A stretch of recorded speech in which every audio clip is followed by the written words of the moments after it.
திருச்சிற்றம்பலம். உலகெல்லாம் நம்புவதற்கு அறியவன் நிலவுலாவிய நிர்மலி வேணியன் அழகில் ஜோதியின் அம்பலத்தாடுவான் மலர சிலம்படி வாழ்த்தி வணங்குவான். ஊனடைந்த உடம்பின் பிறவியே தான் அடைந்த உறுதியைச் சாருமான். தேன் அடைந்த மலர்பொழில் தில்லைகுள் மானடம் செய்வரத புத்தாள் எடுக்குமாக்கதை இந்த மச்சையுளாய் நடக்கும் மேன்மை நமக்கருள் செய்திட தடக்கை ஐந்துடைத்தாள் செவினின் முடி கடக்களிற்றினை கருத்துள் இருத்துவம் மதிவளர் சடைமுடி மன்றுடாரையும் துதி செய்யும் நாயன்மார் தூய சொன்மலர் பொதி நலன் நுகர்தர் புனிதர் பேரவை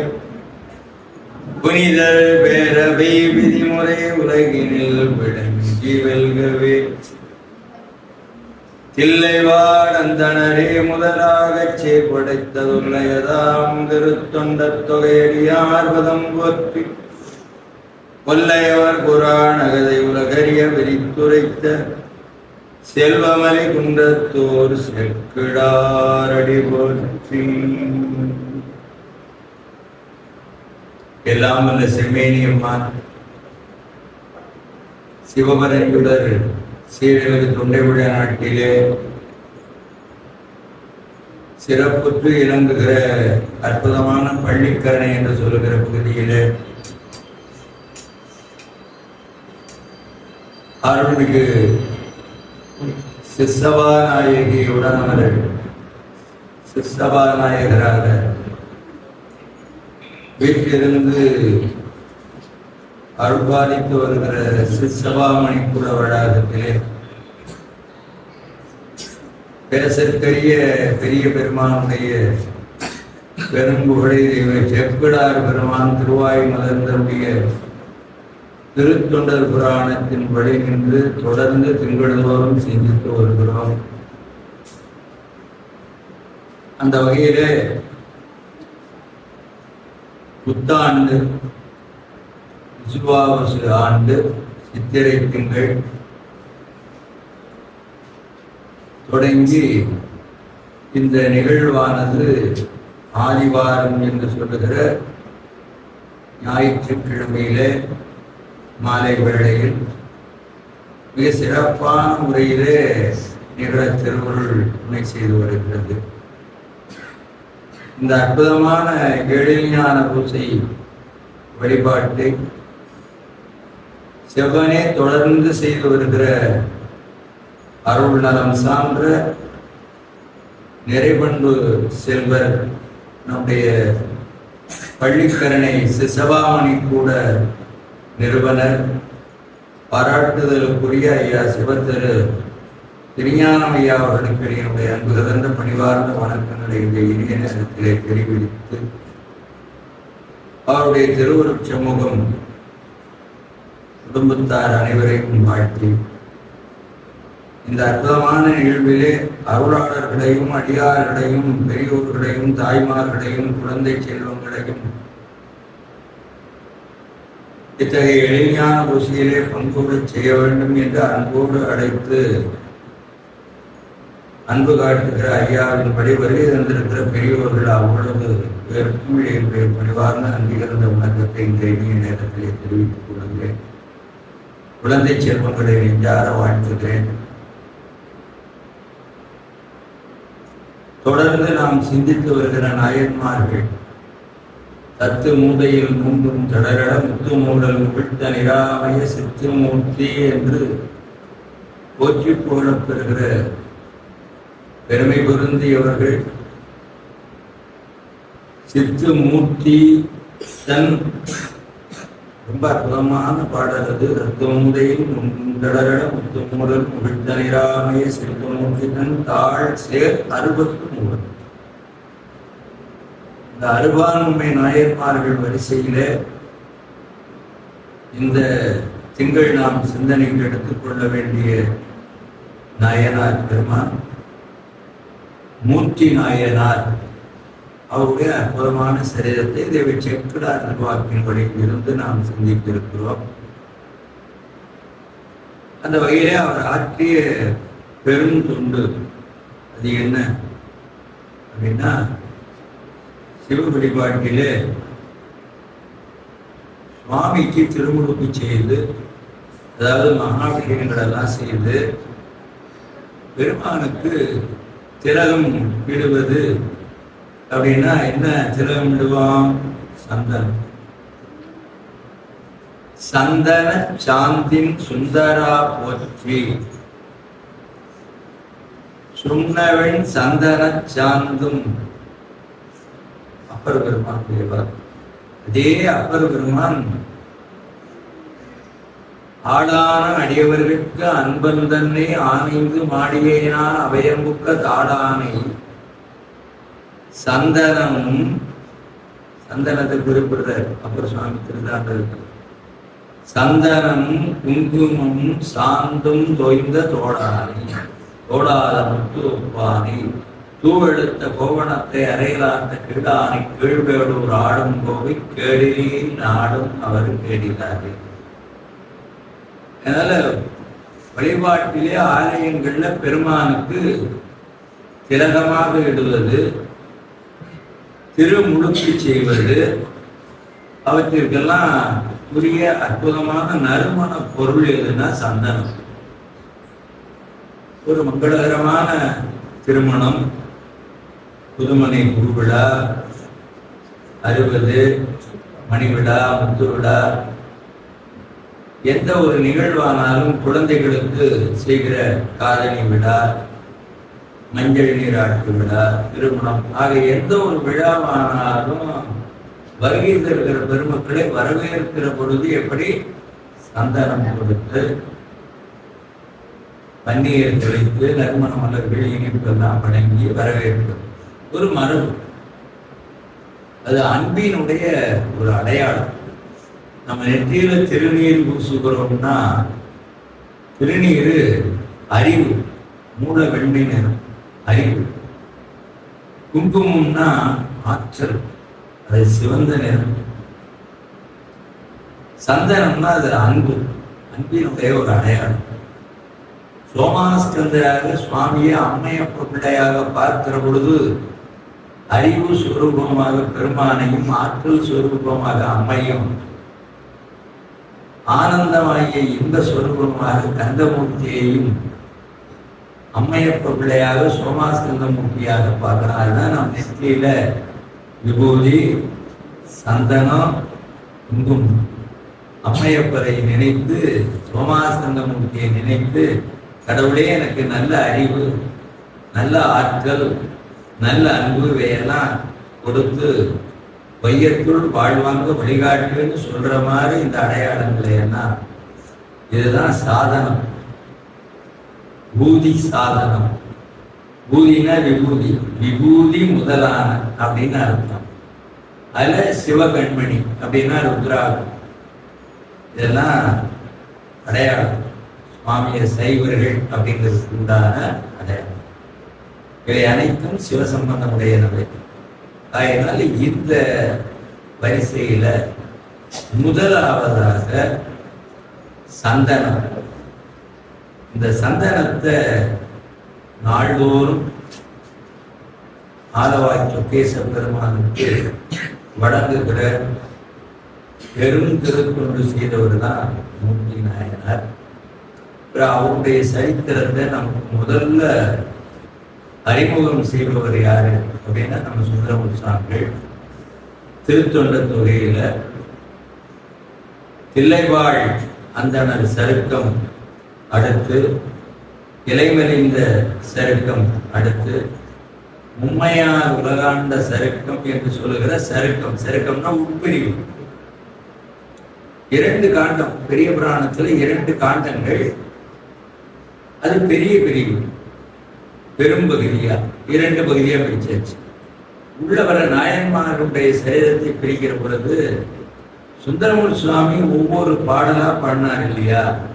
தில்லைவாழ் அந்தணத மடியார்க்கும் அடியன் அப்புறம் ஆரூரில் அம்மான் காலையில் முடிக்கிறாருன்னா முதல் பாட்டு முடிஞ்சு போச்சுன்னா முதல் பாட்டுக்காக சொன்னது ஒரு சருக்கம். அது தில்லைவாழந்தனர் சருக்கம். இலைமறிந்த வேள் நம்பி எரிபத்திற்கடியன்னு ஆரம்பிச்சு ஆரூரில் அம்மான் காலையில் முடிச்சாருன்னா அதுல இடையில வர்ற அத்தனை நாயன்மார் சரித்திரமும் அடங்கிய பகுதிக்கு இலைமறிந்த சருக்கம். அதுபோல இப்ப மும்மையார் உலகாண்ட சருக்கம். இப்ப இல்ல அந்த முதல் வரி நம்ம சுந்தரர் பெருமான் பாடுகிற பொழுது மும்மையார் உலகாண்ட மூர்த்திக்கும் அடியேன் அப்படின்னு பாடுறாரு. அதனால இந்த சருக்கத்துக்கு பெயர் மும்மையார் உலகாண்ட சருக்கம் அப்படின்னு பேர். இப்ப முதல் நூல் அப்படின்னா தேவாரம், சுந்தரமுடைய தேவாரம். அதுல ஒரு தொடர் மும்மையார் உலகாண்ட மூர்த்திக்கும் அடியேன். அவருடைய பெயர் மும்மையார் பூதி சாதனம், விபூதி, ருத்ராகம், திருச்சடை இவற்றால் இவை அடையாளமாக கொண்டு ஆண்ட புனிதராக விளங்கக்கூடிய மூர்த்தி நாயனாருக்கு அடியேன்கிறது வெளிப்படையான பொருளாக இருக்கிறார். இந்த வரலாற்றை மேலும் விரித்து சொல்ல வேண்டும். அது வழிநூல். அந்த வழிநூல்னா நமக்கு திருத்தொண்டர் திருவந்தாதி நம்பி ஆண்டார் நம்பிகள் அப்படி செய்தது. அவர் எப்படி சொல்றாரு அப்படிங்கிறத இந்த வரலாறு நம்ம முதல்ல வழக்கம் போல சிந்திக்கிறோம். அவன் திரி குண்டு அமன் ஆவதின் மாழ்வன் என்று ஆலவா சிவந்திருமேனிக்கு செஞ்சந்தனமாம் சிவன் திருமேனிக்கு செஞ்சந்தனமா செடு முழங்கை உவந்து ஒரு பாறையில் தேய்த்து உலகாண்ட ஒன் மூர்த்தி தன்னூர் நிவந்த பொன் மாட மதுராபுரி என்னும் நெழ்வதியே என்று கட்டளைக்கலித்துறைங்கிற யாப்புல எழுத்து எண்ணி பாடக்கூடிய அற்புதமான யாப்பு அவம் என்று சொல்லுகிற நிறைய செயல் தொடங்குகிறது. அவம் அப்படின்னா சிவத்திற்கு எதிர்மறையானது எதுன்னா அவம். வீண் பொழுதுபோக்குவது, தகாத செயல்களை மேற்கொள்வது, இதெல்லாம் எதிர் அடங்கும், அவங்கிறதுல அடங்கும். அப்படி அவம் திரி குண்டு அவன் சிவனிந்தை செய்து சிவ வழிபாட்டை புறந்தள்ளி தங்களுடைய கொள்கைகளையே நிலைநாட்ட வேண்டும் என்று இருக்கிற சமயத்தார்கள். யாரு? அமன் சமயம். அவர்கள் என்ன பண்ணாங்க? வரலாறு பின்னால வருது. மதுரையை கைப்பற்றி ஆளுகிறார்கள் அப்படிங்கிற வரலாறு நம்ம பின்னால பார்க்க போறோம். அவங்க கூட இருந்து அவர்களுக்கு அடிபணிந்து வாழ்வதை விட சாவது மேல் என்று என்ன பண்ணாரா நம்ம மூர்த்தி நாயனார்? ஆலவாய் அப்படின்னா மதுரை, சொக்கநாத பெருமான் இருக்கிற கோயிலுக்கு ஆலவாய்னு பேரு. மதுரைங்கிறது ஊர் பெயர், ஆலவாய்ங்கிறது கோயிலினுடைய பெயர். திருவெண்ணை நல்லூருங்கிறது ஊர் பெயர், அருத்துறைங்கிறது கோயிலுடைய பெயர். அதுபோல ஆலவாய் சிவன் திருமேனிக்கு நம்ம சொக்கநாத பெருமானுக்கு செஞ்சந்தனமா, சந்தனத்திலேயே செஞ்சந்தனம் இன்னும் விசேடமானது. தாழம்பூல பார்த்தீங்கன்னா பொன்னிறமா இருக்கிற தாழம்பூவும் இருக்கும். அதே அந்த செந்தாழை மலர் அது நக்க செவேன்னு இருக்கும், இன்னும் அதிகமான மனம் கமல இருக்கும். அது போல அந்த சிவந்த வண்ணம். அப்படிப்பட்ட அந்த செஞ்சந்தனத்தை, செம்மையான சந்தனத்தை கட்டை கிடைக்காத போது செழு முழங்கை, தம்முடைய முழங்கையே வச்சு வட்டப்பாறையில தேய்த்தார் அல்லவா. அதனால செழு முழங்கை உவந்து ஒரு பாறையில் தேய்த்து அதற்கு பிறகு உலகு ஆண்ட ஒன் மூர்த்தி தன்னூர். அப்படிப்பட்ட அந்த மூர்த்தி நாயனாருடைய ஊர் எது தெரியுமா? நிவந்த பொன்மாடம். பொன்மாடங்களெல்லாம் நிறைஞ்சிருக்கிற மதுராபுரி என்னும் நீழ்வதியே அப்படின்னு இந்த பாட்டுல சொல்றாரு. இப்ப நம்ம கொஞ்சம் மதுராபுரின்னு ஏன் இந்த பேரெல்லாம் வந்தது? இப்ப மதுரை எல்லாருக்கும் தெரியும், மதுரைன்னா எல்லாருக்கும் தெரியும். ஆலவாய்ன்னு சொன்னா தேவாரம் படிச்சவங்களுக்கு தான் தெரியும், திருமுறை தெரிஞ்சவங்களுக்கு தெரியும்.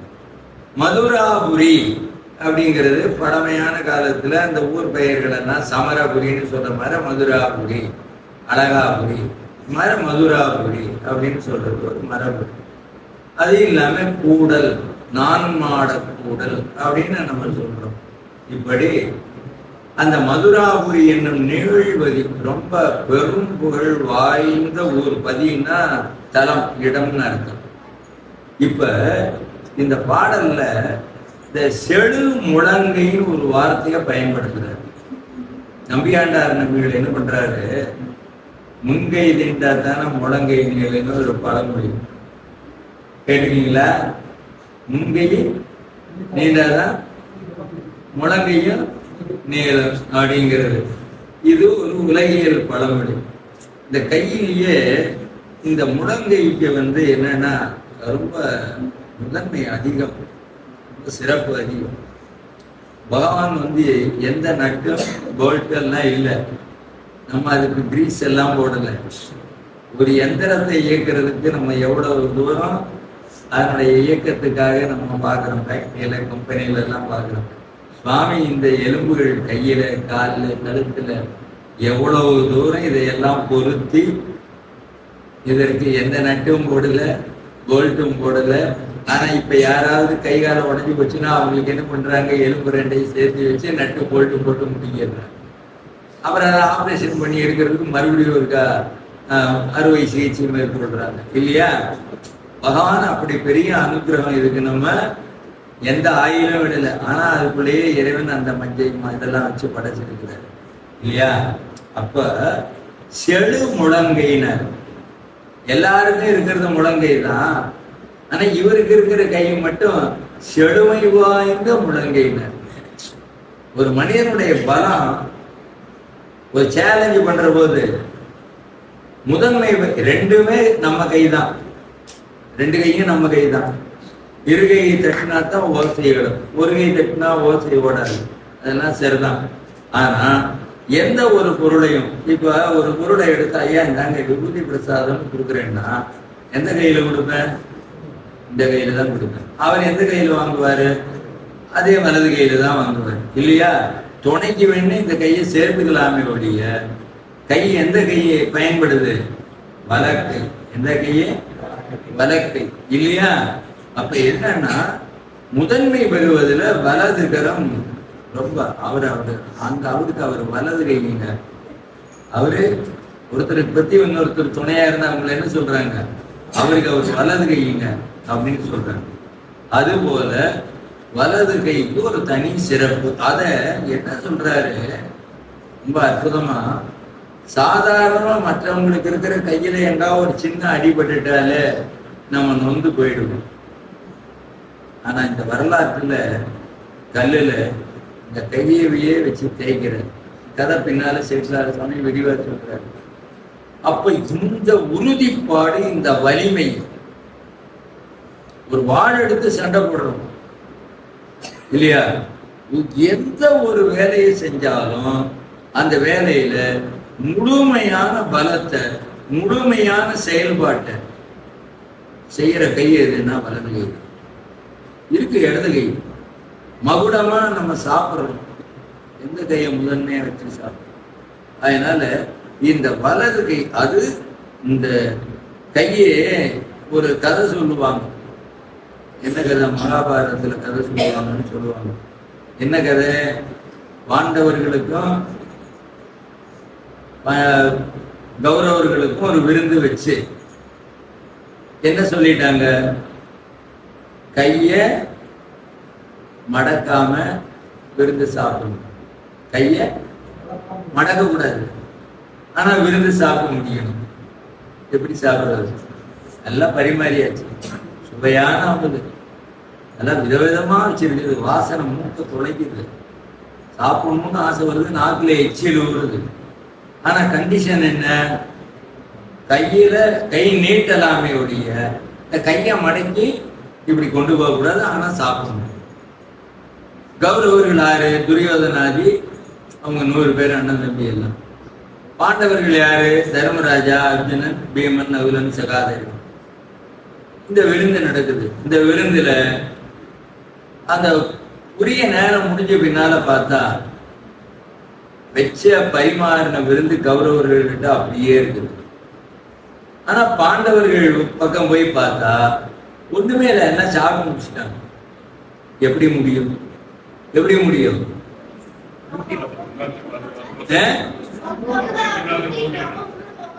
தருமர் என்ன பண்ணி இருப்பாரு? எடுத்து அர்ஜுனன் கூட்டி இருப்பாரு, நகுல சகாதேவன் கூட்டி இருப்பாங்க.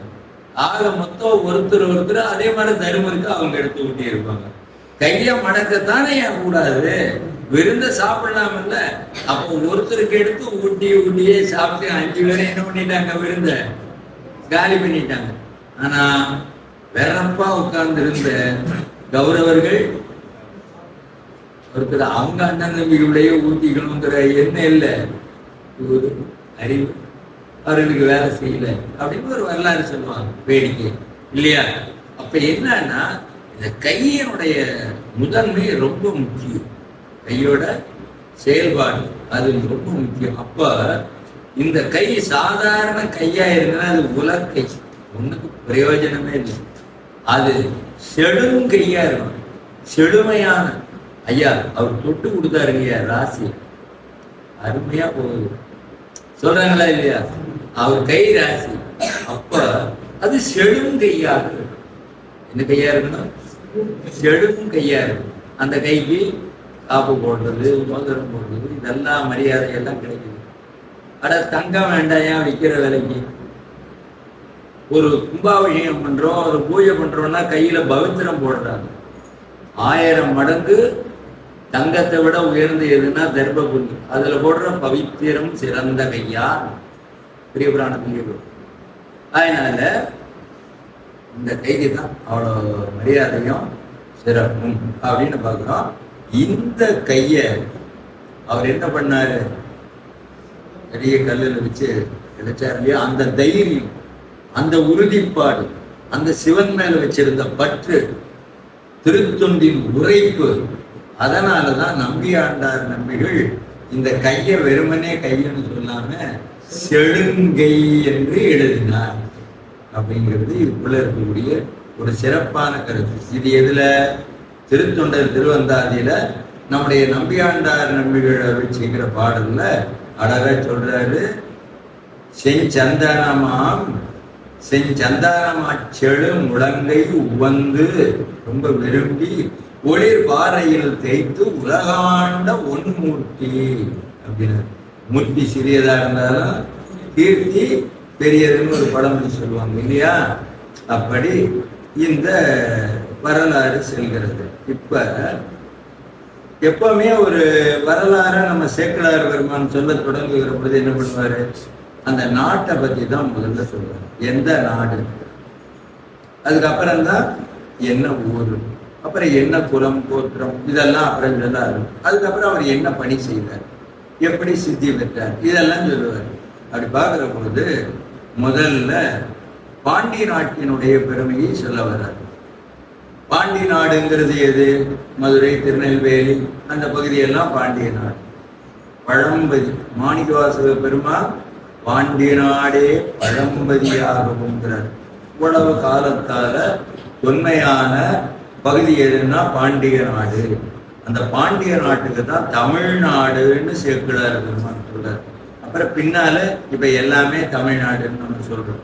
ஆனா சேக்கிழார் பெருமானுடைய பெரிய புராணத்துல தமிழ்நாடுன்னு சொன்னா அது மதுரை, திருநெல்வேலி உள்ளிட்ட அந்த பகுதி, பாண்டிய மன்னர்கள் அந்த பகுதியா இருக்கிற அந்த பகுதியை தான் குறிக்கிறது.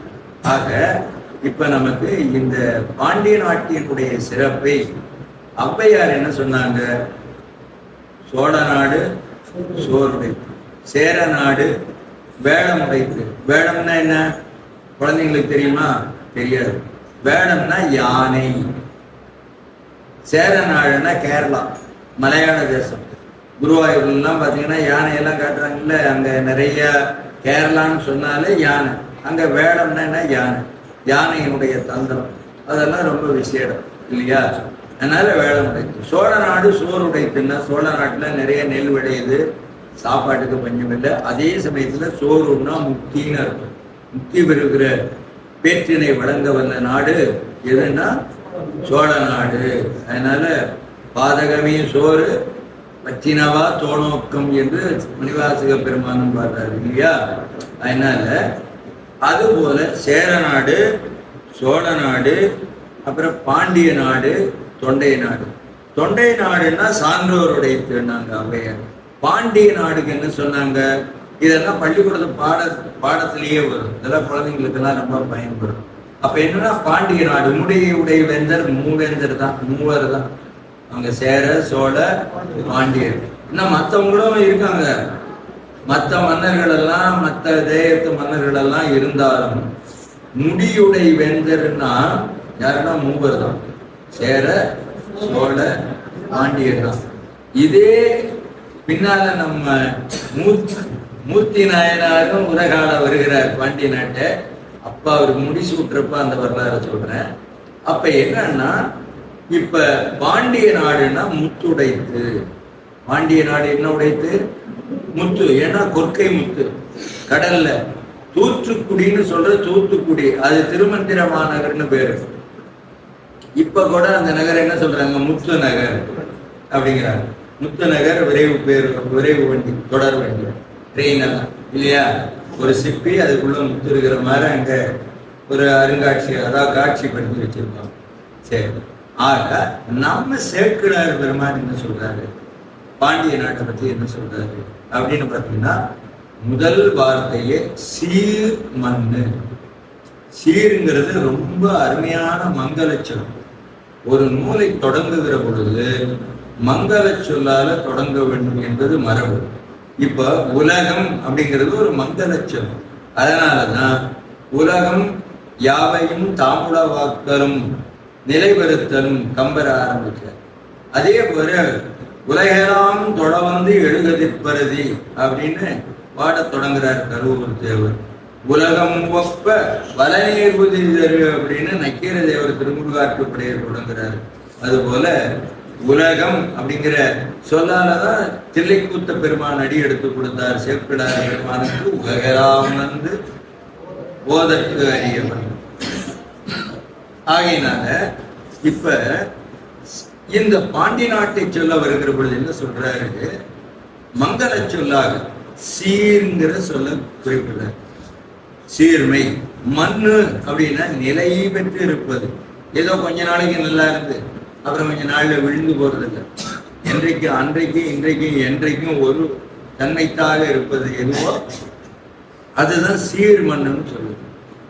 ஆதீனங்கள்ல குருமகா சன்னிதானங்களை தான் ஸ்ரீன்னு சொல்லுவாங்க வடமொழியில. சீர் வளர் சீர்னு போடுவாங்க தமிழ்ல. அதே மாதிரி தம்பிரான்களுக்கு சொல்ற போது ஸ்ரீமத்துன்னு போடுவாங்க. ஸ்ரீமத். அதே வடமொழியில. தமிழ்ல போடுற போது சீர் மண்ணு இன்ன தம்பிரான் சுவாமி அப்படின்னு போடுறது மரபு. அப்ப சீர் மண்ணுங்கிற சொல்லாட்சியை நமக்கு வழங்கியவரே நம்ம சேக்கிழார் பெருமான் தான். அது அந்த நாட்டுக்கு சொல்றார், அந்த குடிக்கு சொல்றார், அந்த பகுதிக்கெல்லாம் சிறப்பா சொல்லி பாண்டிய நாட்டை போற்ற வருகிற இடத்துல இந்த சொல்லாட்சியை பயன்படுத்துறாரு.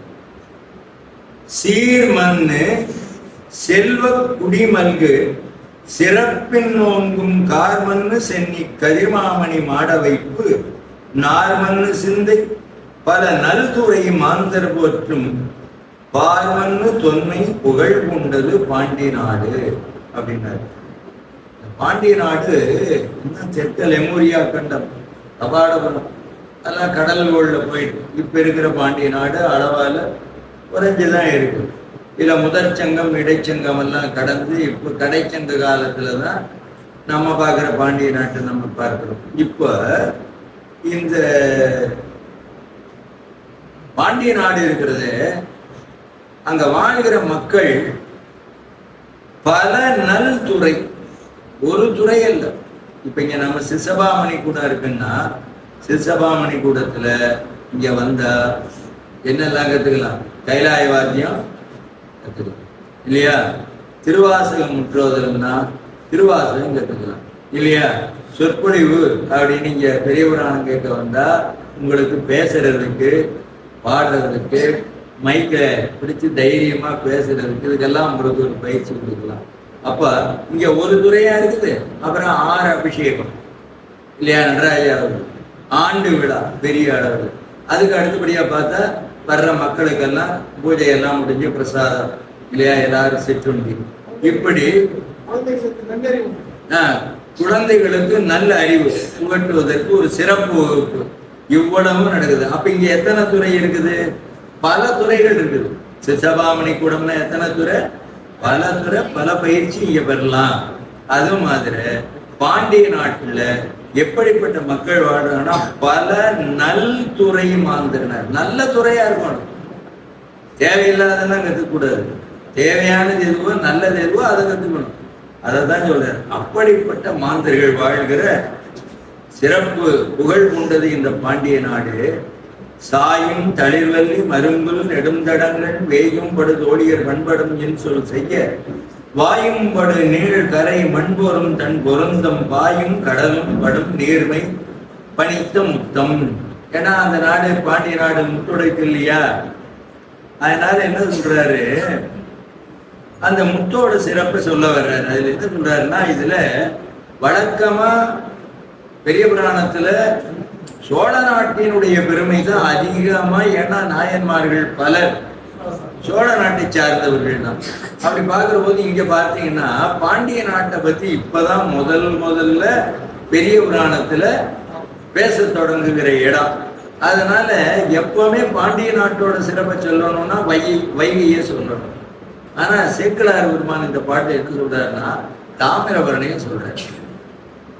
தன் பொருந்தம் அப்படின்னா எந்த ஆறு? தாமிரபரணி ஆறு. பாம்பன் சாமி எப்படி பாடுவார்னா தாமிரபரணின்னு பாடுவார்.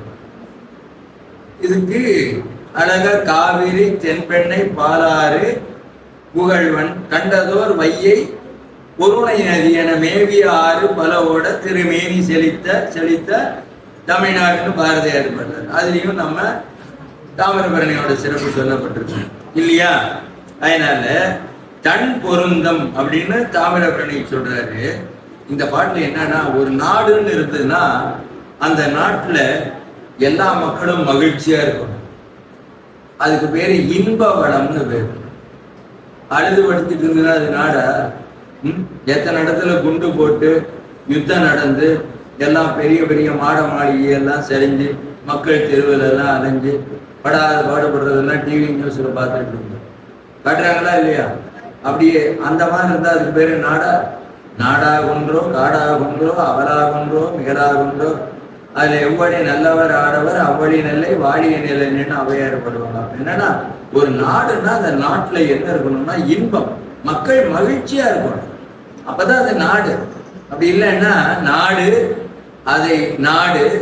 அதை நாடா விட்டால் ஏது வீடுன்னு ஒரு திரைப்பட பாடல்ல கூட பாத்தீங்கன்னா, நாடு என்ன செய்தது நமக்கு என கேள்விகள் கேட்பது எதற்கு, நீ என்ன செய்தாய் அதற்கு என நினைத்தால் நன்மை உனக்கு. இது சினிமா பாட்டு தான். ஆனா எப்பேற்பட்ட கருத்து, நல்ல கருத்தா இருக்கு. நாட்டுக்கு மொழிக்கு நம்முடைய சமுதாயத்திற்கு சமயத்திற்கு சேவை செய்யணும், தொண்டு செய்யணும் இல்லையா. அதான் சொல்றாரு. நாடுங்கிற சொல்லிலேயே பாத்தீங்கன்னா நாடுதல்ங்கிற பொருளும் இருக்குது. நாடு அதான் நாடு, அதை நாடாவிட்டால் ஏது வீடு அப்படின்னு பாடுறாங்க. சரி, ஆகையினால ஒரு நாடுன்னு இருந்தா அந்த நாட்டுல இன்ப வளம் பொருள் வளம் எல்லாமே இருக்கணும். இப்ப ரொம்ப அழகா இந்த பாடல் என்ன ஒரு நயம் சொல்ல வர்றாருன்னா, ரொம்ப அழகான நயம் என்னன்னா, அங்க அந்த பாண்டிய நாடுங்கிறதுனால முத்து பிறக்கும். எப்படி சிப்பியில முத்து பிறக்கும், கடல்ல சங்குல முத்து பிறக்கும். முத்து எங்கெங்கெல்லாம் பிறக்கணும் ஒரு பாட்டு இருக்கு. அது அழகா திருச்செந்தூர் பிள்ளை தமிழ்ல சொல்லுவார். கத்தும் தரங்கம் எடுத்தெறிந்து கடைஞ்சோர் உடைந்து வலம்புரிகள் கரையில் தவழ்ந்த வாலுகத்தில் காற்ற மணிக்கு விலை உண்டு அப்படின்னு ஒரு பாட்டுல முத்து விளையிற இடங்களை எல்லாம் பட்டியல் போட்டு சொல்லுவார். அது இப்ப விளக்க நேரம் இல்லை, வேற ஒரு சந்தர்ப்பத்துல அந்த பாட்டுக்கு முழுவதும் விளக்கம் சொல்றேன். கடல்ல மட்டும் முத்து விளையிறது இல்லை, யானையினுடைய தந்தத்துல விளையும், கொக்கு தலையில விளையும், அது மாதிரி கரும்புல விளையும் அப்படின்னு எல்லாம் கதைகள்லாம் இருக்குது. சந்தர்ப்பம் வரையிடுவாங்க. இப்ப பெண்களுடைய கண்கள்ல வடிகிற ஆனந்த கண்ணீர் கூட என்ன சொல்லுவாங்க, என்ன கண்ணுல முத்து முத்தா கண்ணீர் ஊத்துற, கண்ணுல இருந்து வர கண்ணீரை கூட என்ன சொல்றாங்க, முத்து. அது மாதிரி மகிழ்ச்சியில ஆனந்தத்துல கண்ணுல என்ன வரலாம், முத்து போல கண்ணீர் சுரக்கலாம். அப்படி அந்த முத்து போல கண்ணீர் இந்த இங்க இருந்து சுரந்ததுன்னு வச்சுக்க, இந்த மூக்கு வட்டத்தை ஒட்டி அது உப்பு கறிக்கும், அது துன்பத்தினால வர்ற கண்ணீர். அதே மகிழ்ச்சி ஆனந்தத்துல கண்ணீர் வந்ததுன்னா கடை இங்கிருந்து வரும், இது இனிக்கும். மகாவிஷ்ணு ஆனந்த கண்ணீர் அப்படி உகுத்தாரா, ரெண்டு முத்து போல ரெண்டு துளி. ஒருத்தி அமுதவல்லி, இன்னொருத்தி சுந்தரவல்லின்னு பேரு. அவங்கதான் ரெண்டு பேரும் தெய்வ யானை வழி நாச்சியார முருகப்பெருமானுக்கு தேவியா வருவாங்க. அதனால துன்பக் கண்ணீர் துதைந்தேற்றும் ஆனந்த இன்பக் கண்ணீர் வருவது எந்நாள் பராபரமே பார் தாய்மான் சாமி. அதுபோல இந்த முத்துக்களை சொல்ற போது கண்ணீரை கூட முத்துன்னு சொல்றது ஒரு மரபு. சரி, இப்ப 3வது பாடல்ல ரொம்ப அழகான ஒரு அற்புதமான கருத்தை சொல்றாரு. பாண்டி நாடுன்னு சொன்னாலே இதெல்லாம் சிறப்பு தான், ஆனா அதற்கு மேலான ஒரு பெரிய சிறப்பு இருக்குது. மொய் வைத்த வண்டின் செறிகுடல் முரன்ற சந்தின் மை வைத்த சோலை மலையம் தர வந்த மந்த மந்த மெய் வைத்த காலம் தரும் ஞானம் நடந்த மேன்மை தெய்வ தமிழும் தரும் வெல்வி மனம் செய் ஈரம் செவ்வி மனம் செய் ஈரம் அப்படின்னு இந்த பாட்டு. என்னன்னா அங்கதான் பொதிகை மலை இருக்கு. பாண்டிய நாட்டுல தான் என்ன மலை இருக்குது, பொதிகை மலை இருக்குது. அந்த பொதிகை மலையில இருந்துதான் தென்றல் வருது. பொங்கரில் முளைந்துவாவி புகுந்து பங்க எந்துடாவி பைங்கடி மயிலை முல்லை மல்லிகை பந்தர்தாவி பொங்கலர் மனம் கூட்டுண்டு குளிர்ந்து மெல் என்ற தென்றல் அங்கங்கே கலைகள் ஏறும் அறிவன் போல் இயங்கும்னு பரஞ்சோதி முனிவருடைய திருவிளையாடல் புராணம். என்னன்னா பொதிகை மலையே நல்ல கைலாயம் போல உயர்ந்து வானடாவி உயர்ந்திருக்கிற மலை மேற்கு தொடர்ச்சி மலையில. அந்த பொதிகை மலையிலிருந்து தாமிரபரணி உற்பத்தி ஆகுது, பல நதிகள் உற்பத்தி ஆகின்றன. அங்க அடர்ந்த சோலைகள் இருக்கு, அங்கதான் தென்றல் அங்கிருந்து புறப்படுது. வர்ற வழி நெடுக அங்கங்க என்னன்னா நிறைய திருக்குளங்கள்லாம் இருக்கு. என்ன இருக்கு, குளங்கள்லாம் இருக்கு, நீர்நிலைகள்லாம் இருக்கு, ஏரி குளம் அது போல இருக்கிற இடங்கள் எல்லாம் அங்கெல்லாம் ஊருணின்னு சொல்லுவாங்க நீர்நிலைகள். அப்ப எல்லா இடங்கள்லயும் தாமரை பூத்திருக்கும், நீலோத்பலம் மலர்ந்திருக்கும், அல்லி இருக்கும், இப்படி பல நீர்வாழ் மலர்கள் எல்லாம் இருக்கும் இல்லையா.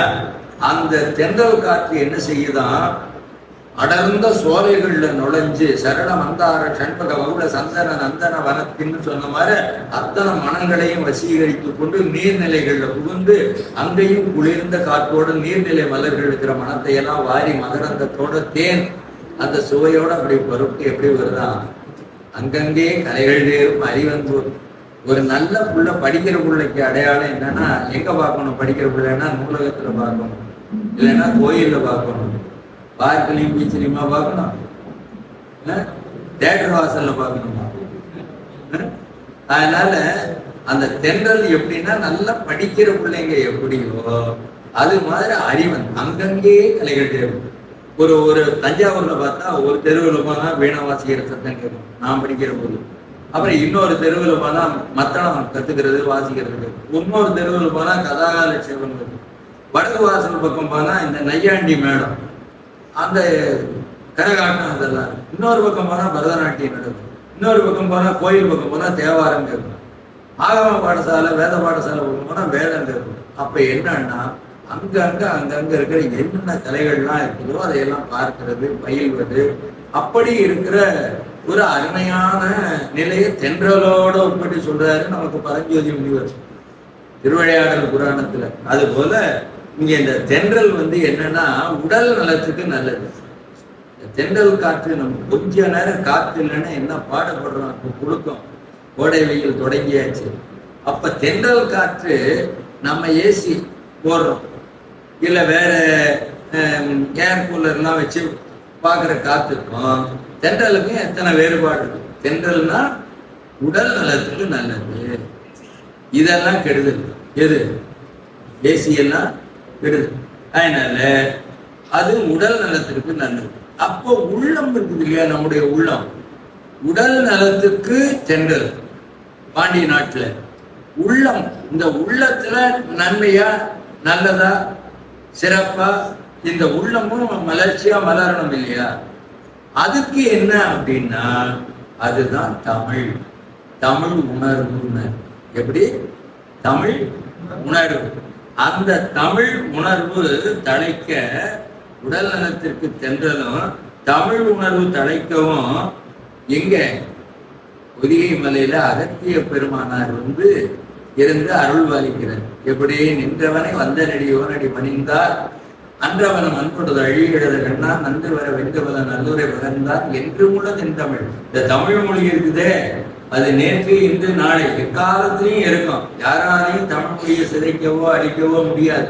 ஏன்னா அது தெய்வ தமிழ்ங்கிறார், சாதாரண தமிழ் இல்லை. உலகத்தையே அளவலாவி இன்னைக்கு எங்க தோன்றினாலும் புதைபொருள் ஆராய்ச்சியில சிவலிங்கம் கிடைக்கிறது, பழம்பொருட்கள், தமிழனுடைய பண்பாட்டு அடையாளங்கள் எல்லாம் கிடைக்குதுன்னா அதுக்கு காரணம் என்ன? நம்ம தமிழ் மக்கள். அதாவது கல் தோன்றி மண் தோன்ற காலத்தையே வாழோடு முன் தோன்றிய மூத்த குடின்னு சொல்லக்கூடிய புறப்பொருள் வெண்பா மாலையில ஐயனார் இதெல்லாம் அந்த பேரெல்லாம் கேட்கறதெல்லாம் புதுமையா தெரியும் பிள்ளைகளுக்கு. இதெல்லாம் கேட்கணும், நிறைய இதெல்லாம் பார்த்து குழந்தைங்கெல்லாம் படிக்கணும். ஓ, நம்ம தாடிகாரத்தை தான் வந்தாரு, எதோ சொல்றாரு பேரெல்லாம். இன்னைக்கு காதில் போட்டு வச்சா நாளைக்கு இதெல்லாம் எங்கேன்னு போய் தேடி லைப்ரரியில அல்லது நெட்ல இதுல எல்லாம் தேடினா அதெல்லாம் கிடைக்கும். அதனால படிக்கணும். உங்களுக்கு இந்த ஆர்வமெல்லாம் வரணும். புரியுது புரியல கால்கூர் அல்லது பற்றானாருன்னு இலக்கணம் முழுமையா அவ்வளவும் உள்வாங்கிக்க முடியாது. வேற ஒருத்தர் பேசினாலும் நானும் அப்படித்தான்.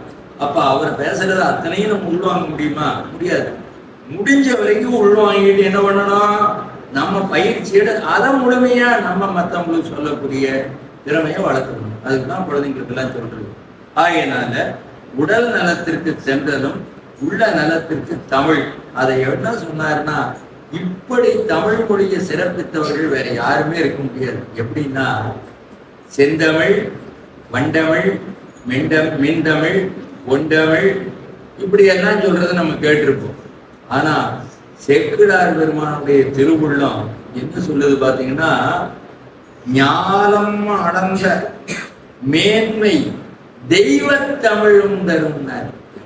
பெரிய அடைமொழி தெரியுமா?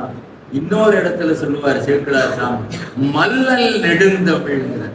எவ்வளவு தமிழ் பற்று, இந்த தமிழ் உணர்வு அவருடைய உள்ளத்துல திசையனைத்தின் பெருமையெல்லாம் நம்ம தமிழ் வழக்கு வெல்லணும்னு. அசைவில் செல்லும் தமிழ் வழக்கே அயல் வழக்கின் துறை வெல்ல, திசையனைத்தின் பெருமையெல்லாம் தென் திசையே வென்றேற அப்படின்னு பாடுறாரு. அவர் உள்ளத்துல எவ்வளவு அந்த தமிழ் உணர்வு இருந்திருக்கணும் பாரு. அதனால இங்க பாடுறாரு, மெய் வைத்த காலம் தரும் ஞானம் அடர்ந்த மேன்மை தெய்வத்தமிழும் தரும் செவ்வி மனம் செய்யும் அப்படின்னு. சரி, இந்த செவ்வின்னு ஒரு சொல்லு இருக்கு. இதுக்குள்ள நுழைஞ்சோன்னா ஒரு அரை மணி நேரம் 10 மணி நேரம் இருக்கு. இன்னொரு நாளைக்கு சொல்லுவோம். அதனால அடுத்த பாட்டு என்ன சொல்றாரு, சூழும் இதழ் ஆக அத்தொட்டின் மேலாள் தாழ்வு இன்றி என்னும் தனி வாழ்வது அத்தையரப்பார் யாழின் மொழியின் குழலின் இசையும் சுரும்பும் வாடும் நகரம் மதுராபுரி என்பது ஆகும். அதாவது என்னன்னா, நிறைய தாமரை மலர்கள் இருக்கு. இந்த தாமரை மலர்கள்ல யாரு வாசம் செய்வா? மகாலட்சுமி வாசம் பண்ணுவான் இல்லையா? அது போல இந்த மதுரை மாநகர் பார்த்தா தாமரை மலர் போல இருக்கு. அங்க இருக்கிற மகளிர் எல்லாம் எப்படி இருக்காங்கன்னா மகாலட்சுமி மாதிரி இருக்காங்க. எங்க? ஏன்னா மீனாட்சி இருக்கிற ஊர் இல்லையா, அங்கேயே எம்பிராட்டி இருக்கிற ஊர். மதுரை மாநகர் எப்படி இருக்குன்னா, தாமரப்பூ எப்படி அடுக்கடுக்கா இருக்கோ அது போல பாத்தீங்கன்னா தாமரப்பூ மொட்டு மாதிரி அது விரிஞ்சா எப்படி சுத்தியிலும் இதழ்கள் எல்லாம் இருக்குமோ அது போல அந்த மாட வீதிகள் வரிசையா ஒவ்வொரு வீதியும் வரலாற்று சிறப்பு படைத்த வீதிகளாக இருக்கும். தெற்காவணி வீதி, தெற்காடி வீதி, வடக்காவணி வீதி, அப்படியெல்லாம் ஆவணி மூல வீதி, இப்படி எல்லாம் பாத்தீங்கன்னா எல்லாம் சுவாமியோட வரலாற்றோட வழிபாட்டோட தொடர்புடையதாகவே அந்த வீதிகள் எல்லாம் இருக்கும். அங்க இருக்கிற மகளிர் எல்லாம் எப்படி இருக்காங்களா, மகாலட்சுமி போல திருமகள் போல இருக்கிறாங்க. எங்க பார்த்தாலும் யாழ் இசை, அந்த இசைக்கருவிகளை எல்லாம் இசைக்கிறார்கள். மகளிருடைய கூந்தல்கள் எல்லாம் நறுமண மலர்கள் இருக்கிறதுனால வண்டுகள் எல்லாம் வைத்துக் கொண்டு இருக்கின்றன. இப்படிப்பட்ட மதுகரம், மதுகரம்னா வண்டுன்னு இருக்கும், மதுகரம்னா தேனி. இந்த தேனி என்ன செய்யும், இந்த பாறைகள் கட்டின தேனி என்னன்னா கொட்டுச்சுன்னா அவ்வளவுதான். ஆனா அதே தேனியில கொட்டாத தேனியும் இருக்குது, அது நறுமண மலர்கள்ல மொய்க்கும். அது மாதிரி வண்டோச்சி மருங்கடை அணைதல்னு ஒரு துறையே இருக்குது. இங்கே மதுகரம்ங்கிற சொல்லாட்சிய குமரகுருபரர் மதுகரம் வாய் மடுக்கும் குளர்காடுன்னு மீனாட்சிக்கு சொல்றாரு. அதுபோல மீனாட்சிக்கு மட்டுமா, அங்க இருக்கிற பெண்களுக்கெல்லாம். அதனாலதான் மதுரைக்கு போகாத மல்லிகைப்பூ கண்ணடிக்கும்னு ஒரு பாட்டு வருதா, அப்படியா? மயங்கிறாத மதுரை மல்லினாலே ஒரு தனி சிறப்பு, குண்டு குண்டா ரொம்ப அழகா நல்லா வாசனையா இருக்கும். அதனால தேனீகள்லாம் நிறைய முடியும். அதனால மதுகரம் வாய் மடுக்கும் குளர்காடு என்னும் இடவஞ்சி கொடியே வருகன்னு மீனாட்சியை பாடுறாரு குமரகுருபரர். அது போல அந்த ஊர் மகளிர் எல்லாம் எப்படின்னா நல்ல தலை நிறைய பூ வச்சிருக்காங்க, நல்ல தீர்க்க சுமைகளா இருக்கிறாங்கன்னு அர்த்தம். பாண்டி நாட்டினுடைய பெருமையை விரிவாக அவைச்சது நம்ம இதை செக்கடா இருக்கும்னா, மதுராபுரியினுடைய சிறப்பை சொல்லுகிற பொழுது யாழின் மொழியின் குழலின் இசையும் சுரும்பும் வாழும் நகரம் மதுராபுரி என்பது ஆகும். அதாவது இசைக்கருவிகள், பல இசைக்கருவிகள் இருந்தாலும் முதல்ல நமக்கு யாழ், குழல், திருவள்ளுவர் கூட குழல் இனிது யாழ் இனிது என்று குறிப்பிடுகிறார்கள். அதனால மதுராபுரி ஆகிய அந்த நகரம் எப்பொழுதும் இயற்கமிழ், இசைத்தமிழ், நாடகத்தமிழ், முத்தமிழையும் சிறந்து ஒங்குகிற அற்புதமான திருநகரம் என்பது உலகத்தில செய்தி. அந்த வகையில இப்ப மதுராபுரின்னு ஏன் பேர் வந்ததுன்னு ஒரு விளக்கம் நமக்கு தேவைப்படுது. மதுரம் அப்படின்னா தேன்னு ஒரு பொருள் உண்டு, மதுகரம்னா தேனி இல்லையா? மதுராபுரின்னா என்ன? மதுரம்னா அமுதம்னு ஒரு பொருள் இருக்கு. இப்ப பாண்டிய மன்னர்கள்ல குலசேகர பாண்டியன் ஒரு மன்னன். அந்த குலசேகர பாண்டியன் என்ன செய்கிறார், பாண்டிய நாட்டை அப்படியே சுற்றி வலமாக வருகிற பொழுது அடர்ந்த சோலை, அது கடம்ப வனம்னு பேரு. கடம்ப மரம், கடம்ப மரம் ரொம்ப சிறப்பு வாய்ந்த ஒரு மரம். கடம்ப வனத்தை கடம்பாடவி, அடவின்னா காடுன்னு அர்த்தம். அபிராமிப்பட்டர் கடம்பாடவிம்பர். கடம்ப வனம்ங்கிறது நம்ம பேச்சு வழக்குல சொல்றோம். அந்த தலபுராணத்தினுடைய பெயர் கூட கடம்பவன புராணம் என்று இருக்கிறது மதுரை. கடம்பவனங்கள் அடர்ந்திருக்கிற இங்க நம்ம தேவார பாடல் பெற்ற திருத்தலங்கள்ல கடம்பன் துறைன்னு ஒரு தேவார தலம் இருக்கு, கடம்பர் கோயில், கடம்பூர். அதனால கடம்ப மரம், நம் கடம்பனை பெற்றவள் பங்கினன், முருகப்பெருமானுக்கே கடம்பன் இல்லையா? அதனால இந்த கடம்ப வனத்திற்குள்ளே நுழைந்த பொழுது அந்த வனத்தை அழிச்சு ஒரு நகரம் உருவாக்கலாம்னு ஒரு எண்ணம் வந்தது. அப்ப அந்த காடு கெடுத்து நாடாக்கலாம்ங்கிற போது அப்பொழுது ஒரு அகழ்கிற பொழுது சிவலிங்கம் வெளிப்படுது. அது பிரதிஷ்ட பண்ண லிங்கம் அல்ல, தானா முளைத்து எழுந்த ஜோதி. எந்த காலத்துல, எந்த யுகத்துல, எப்ப யாரால் வழிபாடு செய்ய பெற்றதுன்னு சொல்ல முடியாத அளவு சால பழைய அந்த சிவமூர்த்தி. அதனாலதான் அப்பர் சுவாமி பின்னால மதுரைக்கு போன போது முளைத்தானை எல்லாருக்கும் முன்னேறுன்னு திருத்தாண்டகத்தை பாட்டார். அப்படிப்பட்ட கடம்பவன சொக்கர், சொக்கநாத பெருமான் உண்மையமான மூர்த்தி. அவரை பார்த்த உடனே அவர் மேல ஈடுபாடு கொண்டு அந்த பெருமான அருடைய வண்ணம் ஒரு பெரிய ஆலயத்தை முதல்ல குலசேகர பாண்டியன் அமைக்கிறார். நம்ம ஒரு கட்டடம் கட்டியாச்சுன்னா கட்டடத்துக்கு என்ன பண்றோம், புதுமனை புகுவிழா கிரக பிரவேசம்னா கலசங்கள்லாம் வச்சு புரோட்சணம் பண்ணணும், இடத்தை தூய்மைப்படுத்தணும். அதுபோல இந்த மதுரை மாநகர், அப்ப அதுக்கு இன்னும் மதுரை மாநகர்ங்கிற பேரு வரல, கடம்பவனம் தான், அதான் காலத்தால முந்தைய பெயரா இருக்கு. இப்ப அந்த ஆலயம் அமைச்சாச்சு, ஆலவாய் சொக்கநாத பெருமான் எழுந்து போயிருக்கிற ஆலயம் அமைத்தாயிற்று.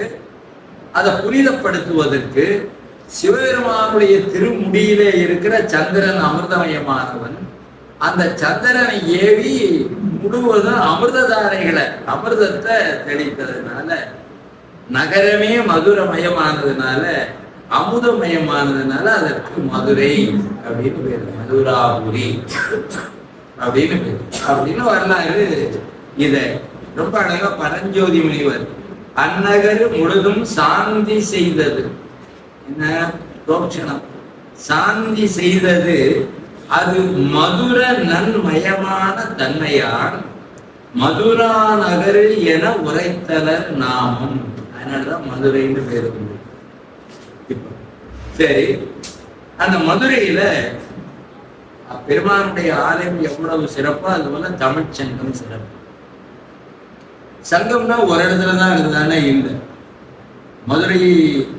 மதுரை மாநகரை அடுத்தடுத்து பல இடங்கள்ல பல வகையான ஒவ்வொரு துறையோரும் ஆராயறதுக்கு ஒவ்வொரு பகுதி ஒரு பல்கலைக்கழகத்தில் இருக்கும் இல்லையா, அந்தந்த துறை. அதுபோல நம்ம மணிவாசக பெருமான் கூட சிவபெருமானை பாடுகிற பொழுது திருக்கோவையார்ல சிறைவான் உணத்தில்லை சிற்றம்பலத்தும் என் சிந்தை உள்ளும் முறைவான் உயரு மதில் கூடலின் ஆய்ந்த உன் தீந்தமிழின் துறைவாய் உழைந்தனையோ அன்று ஏழிசை சூழல் உட்கொண்டார். மதுரைக்கு தலைவன் என்ன பண்ணா, மதுரைக்கு தமிழ் படிக்க போனானா, இசை கற்க போனானா, அப்படி போனவன் உடம்பெல்லாம் எப்படி மெலிஞ்சு போச்சு. அது மாதிரி அது கோவையில் உள்ள வர்ற கருத்தை அங்க திருக்கோவையார்ல செஞ்சுக்கிட்டா நமக்கு தேவையானது. மதுரையில தமிழ்ச்சங்கம் இருந்தது, அங்க இயற்றமிழ் ஆராயப்பெற்றது, இசைத்தமிழ் ஆராயப்பெற்றது, இதெல்லாம் தான் நமக்கு தேவையான செய்தி. அப்படி பார்க்கிற போது நமக்கு அந்த மதுரை தமிழ்ச்சங்கம்ங்கிறது ஒன்று இருந்ததுங்கிறதுக்கு அப்பர் பெருமானே தேவாரத்துல திருப்புத்தூர்லயும் தமிழ்ச்சங்கம் இருந்தது என்று பெரியவர்கள் கருதுவார்கள். மின்காட்டும் கொடிமருங்குல் உமையாட்சி என்றும் விருப்பவன்காள் பொறுப்பு வலி சிலைக்கையோன்காள் நன் பாட்டு புலவனாய் சங்கம் ஏறி நற்கனக கிளி தருமைக்கு அருளையோன்கான்னு திருநாவூர் சாமி திருத்தாண்டத்துல தமிழ் சங்கத்தை பாடுறாரு தேவாரத்துல. தருமி திருவிளையாடல் படம் பார்த்திருப்பீங்க. சொக்கா நடிகர் திலகமும் நாகேஷ் அவர்களும் ரொம்ப அந்த திருவிளையாடல் புராணத்துல 1000 பொன்னாச்சி 1000 பொன்னாச்சிங்கிற வசனம் எல்லாம் பார்க்க ஞாபகம் இல்லையா? கூந்தலுக்கு மனம் உண்டா இல்லையா? பொங்குதே வாழ்க்கை அம்சரை துண்டி காமம் செவ்வாது கண்டது முடியுமோ வெளியேற்று அறிவு குந்தலில் நரியவும் உணவோ நீ அறியும் பூவே. இந்த பாட்டை சங்க இலக்கியத்து பாட்டை சொக்கநாத பெருமான் பாடிய பாட்டை நாகேஷ் மனப்பாடம் பண்ணி சொன்னார். இப்ப இருக்கிற நடிகர்கள் சொல்லுவாங்களான்னு நினைக்கிறேன். ஒரு சிலர் சொல்லலாம், ஆனா வாயில நுழையணுமே அந்த தமிழ். அந்த காலத்துல அவ்வளவு வசனங்களையும் பாடல்களையும் மனனம் செய்து பேசுகிற பழம்பெரும் நடிகர்கள் ரொம்ப சிறப்பு வாய்ந்தவர்களாக இருந்திருக்கிறார்கள். இன்றைக்கு அந்த காட்சியெல்லாம் நமக்கு நினைவு வரும். தமிழ்ச்சங்கம் அப்படிங்கிறது எப்படி இருந்தது, கண்மினால மதுரையையும் திருவிளையாடலையும் பார்ப்பது போல அந்த காலத்துல எடுத்த திரைப்படங்கள் தான் நமக்கு இதை நினைவுபடுத்துது இல்லையா? சரி, ஆகையினால சூடி கொடுத்த சுடர்குடி ஆண்டாள் பாடுகிற பொழுது சங்க தமிழ் மாலை 30 தப்பாமே என்று திருப்பாவையில் சங்கத்தமிழ் பற்றி குறிப்பிடுவாங்க இல்லையா? அதனால நிறைய நமக்கு செய்திகள் உண்டு. அங்க சங்கம் என்ற சொல்லுக்கு தமிழ்ச்சங்கம் இப்ப கூட பல மக்கள் கட்சி தம்முடைய மரபு இதெல்லாம் சொல்லி பல சங்கங்கள் வச்சுக்கிறாங்க. தொழிலாளர்கள் எல்லாம் தொழிற்சங்கம் வச்சுக்கிறாங்க. சங்கம்ங்கிறது அந்த அமைப்புக்கும் பேரு. சங்கம்னா ஊதர சங்கம் இருக்கு இல்லையா, அதுக்கு சங்கம். அதனால செய்யுள் மிக்கேறு சங்கம் அப்படின்னு ஒரு வார்த்தை போடுறாரு சேக்கிழார் பெருமான். சங்க தமிழ் ஆய்கிறவர்கள் நல்ல செய்யுள் பாடுகிறவர்கள். எப்படி செய்யுள்னா பாட்டு, வெண்பா, ஆசிரியப்பா, கலிப்பா, வஞ்சிப்பா, அது மாதிரி நிறைய யாப்புல பாடுகிற வல்லமை பெற்றவர்கள் இருக்கிற இடம் சங்கம்னு ஒரு அர்த்தம். செய்யுள் மிக்க சங்கம்னா, செய்யினா வயல், வயல்வெளிகள் சூட இருக்குது. அந்த வைகை ஆற்றனுடைய கரை மதுரை மாநகர சுற்றிலும் அங்க வயல்ல என்ன செய்கிறதா, நீர்நிலைகள்ல இருக்கிற சங்குகள்னா நீர்நிலையிலிருந்து வயல்வெளிகளுக்குள்ள புகுந்து உதவி வருதான். ஒரே வரிதான். எப்படி செய்யுள் மிக்க சங்கம்னா, செய்யுள் தமிழ் செய்யுள்கள் எல்லாம் அதிகமா பயில்விக்கிற இடம், பயில்கிற இடம் தமிழ் சங்கம்னு அர்த்தம். இன்னொரு அர்த்தம் என்னன்னா, செய்யினா வயல்னு அர்த்தம். வயல்கள்ல நீர்நிலைகள் இருக்கிற சங்குகள்லாம் போய் உலா வருது. நம்ம திருக்கழுக்குன்றத்துல கூட சங்கு பிறகுதுங்கிறோம். அது ரொம்ப அதிசயமா எப்போவோ ஒரு சங்கு 12 ஆண்டுகளுக்கு ஒரு முறை வருது. ஆனா சில இடங்கள்ல போய் பாத்தீங்கன்னா சங்கு பூச்சி சிம் சிம் சிம்னு ஊடுறதெல்லாம் நிறைய இடங்கள்லாம் இருக்கு. அது மாதிரி பாத்துக்கிட்டீங்களா, வளை அப்படின்னா சங்குன்னு அர்த்தம். அந்த வளைக்குளம்னே ஒரு நம்ம தேவார வைப்புத்தலம் இருக்கு திருத்தணிக்கு பக்கத்துல. தணிகை போடுவதிலிருந்து உள்ள போகணும். அந்த குளத்துல சங்கு பிறந்ததுனாலதான் அந்த குளத்துக்கு பேரு, அந்த ஊருக்கு பேரு வளைக்குளம். 2 திருத்தாண்டகத்துல அப்பர் சுவாமி வளைக்குளத்தை பார்த்தார். திருத்தணி தேவாரத்துல வைப்புத்தலம், திருத்தணி கண்மணிந்த கடனை குன்றும்னு தேவாரத்துல பேரு. ஆகையினால அப்படி இந்த அற்புதமான சங்கங்கள் எல்லாம், சங்குக்கு இருபொருள் கற்பித்து பாடுகிறார் நம்முடைய சேர்க்கிறார். இப்படிப்பட்ட அற்புதமான தமிழ் சங்கம், நல்ல வயல்வெளிகள், நல்ல கலை வல்லுநர்கள், அந்த மாநகரமே மதுராபுரியாக இருக்கிற, மதுரமயமான அமிர்தபுரியாக இருக்கிற அற்புதமான அந்த நகரத்துல வணிகர் குலம், ஒவ்வொரு மரபினர் வாழ்கிற பகுதிகள் எல்லாம் இருக்கும். காஞ்சி புராணத்துல அந்தந்த மரபு மக்கள் வாழ்கிற வீதிகளுக்கு அந்தந்த பேர் வச்சிருப்பாங்க. ஆனா இப்ப அந்த பேரை எல்லாம் மாற்றி வைக்கிற பழக்கம் வந்துட்டு. இப்பவும் குன்றத்தூர்ல பாத்தீங்கன்னா வாணிய தெருன்னு ஒரு தெரு இருக்கு. அது மாதிரி வணிகர்கள் இருக்கிற தெரு. அது போல வணிகர்கள் வாழ்கிற பகுதி, அத சேக்கடார் பெருமான் சொல்றாரு. அந்த தெருவை ரொம்ப சிறப்பா சொல்றாரு. அந்த தெருவுல ஒருத்தர் இருந்தார். அவர் பேரு என்னன்னா மூர்த்தியார். அவர் பேரு என்ன? மூர்த்தியார்னு பேர். இப்ப வணிகர் குணம் என்ன செய்யும்? வியாபாரம் செய்யும் இல்லையா? வணிகர்னா வைசியர் பெருமக்கள், அவங்க எல்லாம் வாணிபம் செய்வது. இப்பெல்லாம் அவங்களை என்ன சொல்லுவோம்? செட்டியார்னு சொல்லுவோம் இல்லையா? அதனால வாணிபம் செய்கிறவர்கள் பெரும்பாலும் நகரத்தார் மரபுறவங்க. இன்னும் பல வைசிய பெருமக்கள் வியாபாரத்துறையில இருப்பாங்க. அது மாதிரி உள்ள நிலையில இவரு தம்முடைய தொழில் குலத்தொழிலை பார்த்தாருன்னா அதுவும் பார்த்துருக்கலாம். ஆனா அவருடைய சிறப்பான பணி என்னன்னா ஆலவாய் சுக்கநாத பெருமானை தரிசிப்பது. அதோட கோயிலுக்கு வேண்டிய சந்தனக்கட்டைகளை கொண்டு போய் அங்க வட்ட வடிவிலே இருக்கிற அந்த சந்தன கல்லுல சந்தனத்தை கையில இழைக்கிறது. அதை எடுத்து அந்த சந்தனத்தை சுவாமிக்கு திருமுழுக்கு செய்வது. அப்படின்னா சாமிக்கு சந்தனத்தை திருமுழுக்குன்னா அபிஷேகமாகவும் பண்ணலாம், கொட்டாவும் இடலாம் இல்லையா? அதனால எப்படி இருந்தாலும் சந்தனம் தான். எனக்கு தெரிய நான் இளமையான சிறு வயதுல மேலை சிதம்பரம் ஆகிய பேரூர்ல, கோயம்புத்தூர் பக்கத்துல பேரூர்னு ஒரு ஊர், அது நம்ம தேவாரத்துல சுந்தரமன் சுவாமி வைப்புத்தலமா பாடியிருக்கிறாங்க. பேரூர் உறைவாய் பட்டி பெருமான் பிறவா நெறியானி அப்படின்னு பாடியிருக்காரு. அப்பர் சுவாமி பாடியிருக்கிறாரு. திருவாரன்பட்டின்னு அதுக்கு இன்னும் ஒரு பேர் உண்டு. மாணிக்க வாசக பெருமான் அரசம்பலம்னு திருக்கோவையார்ல பாடுறாரு பேரூர. அப்படிப்பட்ட பேரூர்ல நடராஜா இருக்கிற சன்னிதானத்துல பாத்தீங்கன்னா சந்தனக்கல், பெரிய பெரிய சந்தனக்கல் இருக்கும். கையில கிடைச்ச சந்தனத்தை தான் கோயில்ல இருக்கிற அத்தனை சுவாமிக்கு சாத்துவாங்க. இவ்வளோ பெரிய கட்டை சந்தன கட்டைய இழைச்சாலும் மனம் அவ்வளவுதான். அது இழைச்சி இழைச்சு பெரம்பு மாதிரி சுண்டு விரல் மாதிரி ஆயிடுச்சுங்கிறதுனால கட்டையா இருக்கிற போது இருந்த மனம் சுண்டு விரல் அளவுக்கு அதை இழைச்சி இழைச்சி தேஞ்சு போன மனம் குறைஞ்சா போகும். சந்தனக்கோல் புரிய விடத்தும் பிறப்பங்கூர் ஆகாவாறு போலன்னு நம்ம உரையாசிரியர்கள் எல்லாம் எழுதுவாங்க. சந்தனக்கட்டை, சந்தனக்கூர். அது மாதிரி எனக்கு தெரிய கோயம்புத்தூர் பக்கத்துல மலங்காடுகள் எல்லாம் அடுப்பெரிக்கிறதுக்கு விறகே சந்தன மரத்தை வச்சு பார்த்துருக்காங்க. நிறைய மலைவாழ் பகுதிகளில் வேற வேற ஊருக்குள்ள கொண்டு வர முடியாது, ஃபாரஸ்ட்.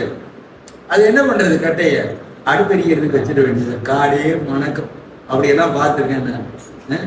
அது மாதிரி அந்த சந்தனம் அந்த கொண்டு வந்து அந்த சந்தனத்தை இழைச்சு சுவாமிக்கு இந்த இடத்துல ரொம்ப முக்கியமான ஒரு குறிப்பு. இதெல்லாம் அபூர்வமான செய்தி. மருதவரை படலம் அப்படின்னு ஒரு பகுதியில முருகப்பெருமானுக்கு திருமுழுக்கு செய்கிற பொழுது சுவாமிக்கு என்னன்னா பால், தயிரும், பழம், பஞ்சாமிர்தம் எல்லாம் அபிஷேகம் பண்றோம், ஸ்நபனம் வச்சு அபிஷேகம் பண்றோம். இதெல்லாம் ஒரு பக்கம் இருந்தாலும் அவருக்கு ரொம்ப சிறப்பா செய்ய வேண்டியது சுகந்தம் இலேவனம்ங்கிறது. அப்படின்னு என்னன்னா நல்ல சந்தனத்தை அரைச்சு அந்த சந்தனத்துல என்னென்னலாம் சேர்க்கணும், நறுமண பொருள், துருகாத்தரு, சவாது, பச்சை கற்பூரம் இதெல்லாமே சேர்த்து அதை என்ன செய்யணும், சுவாமி மேல கெட்டியா அப்படி சுவாமி உடம்பு திருமேனி முழுவதும் சாத்தி வாசனை மலர்கள், வாசம் இல்லாத பூ போடக்கூடாது, அழகா இருக்குது அப்படிங்கிறதுக்காக. மேலை நாடுகள்ல எல்லாம் கோயில் முன்னால பூக்கடை இருக்கும், கலர் கலரா இருக்கும் பூ.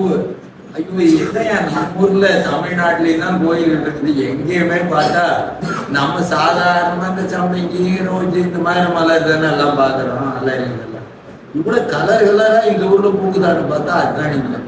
சாயத்துல தோச்சு அவ்வளவு அழகா அந்த பூ மாலையை கட்டி வைக்கிறாங்க. இது மாதிரி பூவெல்லாம் வெளிநாடுகள்ல அந்த கோயில்கள் கடத்தல பார்த்தோம்னா பார்க்கலாம். ஐயா பார்த்துருப்பாருன்னு நினைக்கிறேன்.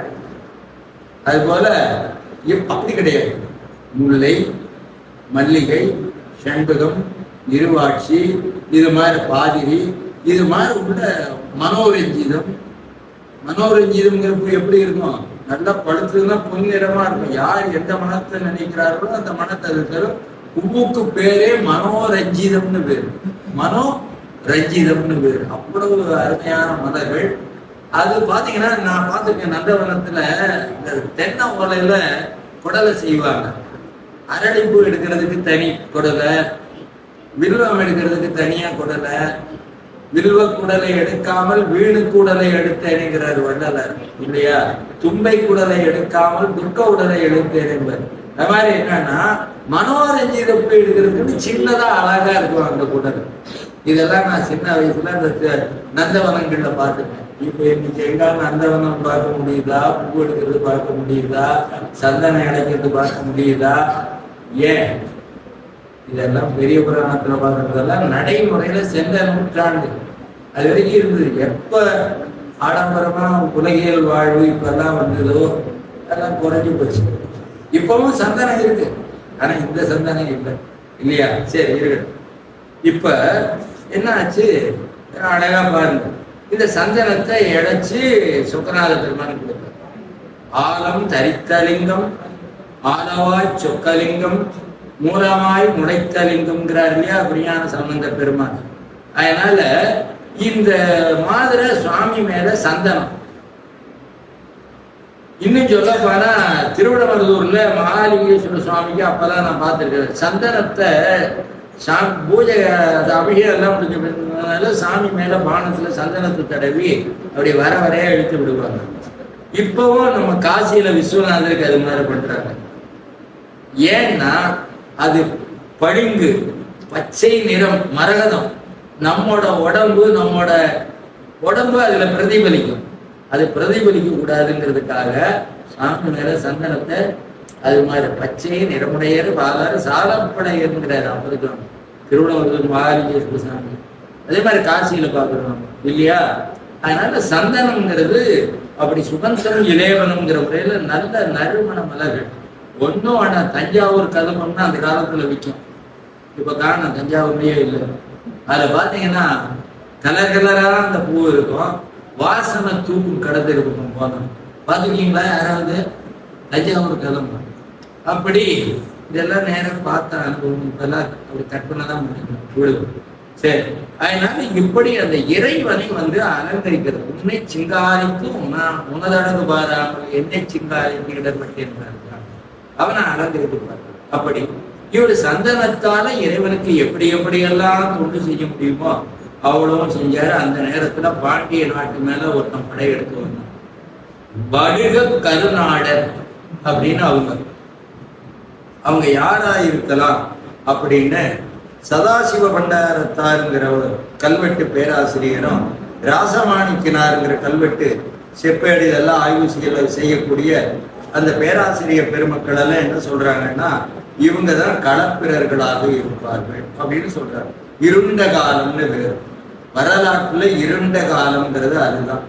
அதனால அந்த படையெடுத்து வந்தவர்கள் கோயில் வழிபாடு எல்லாமே சைவத்துக்கு எவ்வளவு இடைஞ்சல் பண்ணணுமோ அவங்க வேறொரு மதத்தை தழுவிய காரணத்தினால ஆலய வழிபாடுல தடையாகி எவ்வளவு அடியார்களுக்கெல்லாம் எவ்வளவு தொந்தரவு கொடுக்கணுமோ அதை அன்னைக்கே கொடுக்க ஆரம்பிச்சுட்டாங்க. அப்ப இவர் என்ன பண்றாரு, அத்தனை அவங்களுடைய ஆளுகையை எல்லாம் மீறி இவர் கோயிலுக்கு போவாரு, சந்தனம் அடைப்பாரு, சாமி கொடுப்பாரு, வழிபாடு செய்வாரு. ராஜா பார்த்தோம் சந்தனமே கிடைக்காம பண்ணணும் பண்ணிட்டாங்க.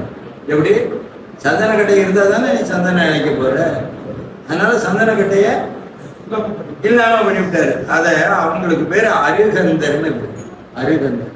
அது மாதிரி பண்ணோன்ன உடனே பார்த்தார் சுவாமி சுக்கநாத பெருமான் அடியாரை வன்மை செய்வான். அதாவது அவர் பொறுப்பாரா, பொறுக்க மாட்டாரு. அவர் என்ன பண்ணாரு, எக்கர் இந்த மாற்று மதத்தில் இருக்கிறவர்களுக்கு ஒரு வார்த்தை சொல்றாரு, எக்கர் ஈனர்களுக்கு எளியனாலே திரு ஆலவாயரன் நிற்க வேண்டி ஞான சம்பந்த பெருமான் தேவாரத்தில் பாடுவார். அதனால என்ன பண்ணாரா, மைக்கல் புரையக்கல் அவங்களுடைய உள்ள எப்படி இருக்குதுன்னா ப்ளூ மெட்டல் மாதிரி இருக்குதான், கருங்கல். எப்படி மனசு எப்படி இருக்குது, பூ மாதிரி இருந்தது. எப்படி கருங்கல். இப்ப நம்ம எல்லாம் கான்கிரீட் போடுறோம், அதுக்கு பேர் என்ன சொல்லுவாங்க, ப்ளூ மெட்டல்னு சொல்றாங்க இல்லையா.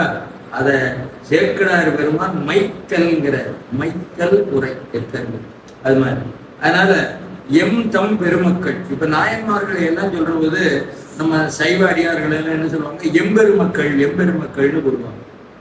அதை சேக்கிழார் பெருமான் தான் அது மாதிரி முதல்ல பயன்படுத்துறாரு. எம்தம் பெருமக்களை யாவர் தடுக்க வந்தார். அதனால இறைவன் அடியார்கள் செய்கிற பணியை எந்த தடை வந்தாலும் நிறுத்த மாட்டாங்க, எந்த சோதனை வந்தாலும் நிறுத்த மாட்டாங்க. அவங்க என்ன கருதினார்களோ அதை செய்தே தீருவார்கள். அதுக்கு ஒரு அருமையான பழைய பாட்டை ஞாபகப்படுத்திக்கலாம். மெய் வருத்தம் பாரார், ஐயோ உடம்பு நோகுதேன்னு பார்க்க மாட்டாங்க. பசி நோக்கார், ஐயோ சாப்பாட்டு நேரம் ஆயிடுச்சேன்னு பார்க்க மாட்டாங்க. கண் துஞ்சார், தூக்கம் வந்துடுச்சேன்னு பார்க்க மாட்டாங்க. மெய் வருத்தம் பாரார், பசி நோக்கார், கண் துஞ்சார், ஐயோ அடுத்தவன் நம்மளை ஏதாவது சொல்லிடுவானோ அப்படின்னு ஏதாவது மற்றவங்களுக்கு பயப்படுவாங்களா, அதெல்லாம் பார்க்க மாட்டாங்க.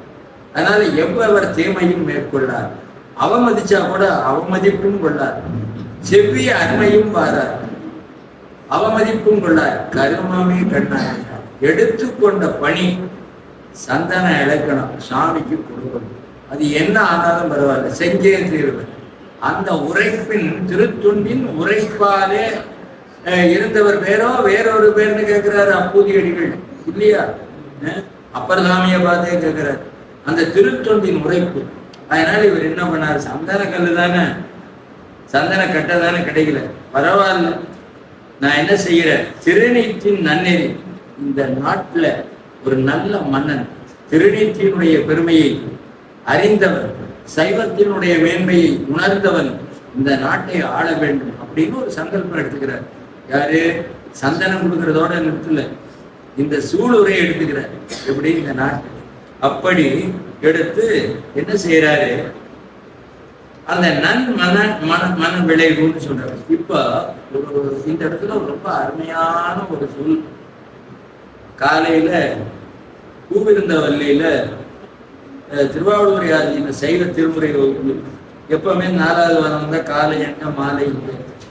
காலையில திரு கச்சியம்பத்து பதிகம் ஆலம்தானம் வந்து பதிகம், அதுல ஒரு வரி வரும். சுந்தரமூர்த்தி சுவாமி பாடுறாரு, நெற்கண்டகனை அப்படின்னு பாடுறாரு. சிவபெருமானுக்கு ஒரு பேர் என்ன? நிற்கண்டகனைன்னு பாடுறாரு. உரையை எடுத்து பார்க்கலாம், அவங்களே உரை போட்டிருக்காங்க, பின்னால் எடுத்து பார்த்தா அதுக்கு உரையே இல்லை. நமக்கு எப்ப சந்தேகம் வருதோ அப்பதான் அதுக்கு சரியான உரை கிடைக்காது. நான் என்ன பண்ணேன், எல்லாரையும் கேட்டேன், மக்கள்லாம் உங்களுக்கு ஏதாவது இந்த பதிகத்துல சந்தேகம் இருந்தா கேளுங்க. அதாவது எதுக்கு அப்படி கேட்டேன்னா, இந்த நிற்கண்டகன் ஒரு வார்த்தை பதிகத்துல வருது, இது யாரு கண்ணிலையாவது பட்டு இதுக்கு என்னையா அர்த்தம்னு நம்ம மக்கள் கேட்பாங்க அப்படின்னு நினைச்சு நான் கேட்டேன். யாருக்குமே அந்த எண்ணம் வரல.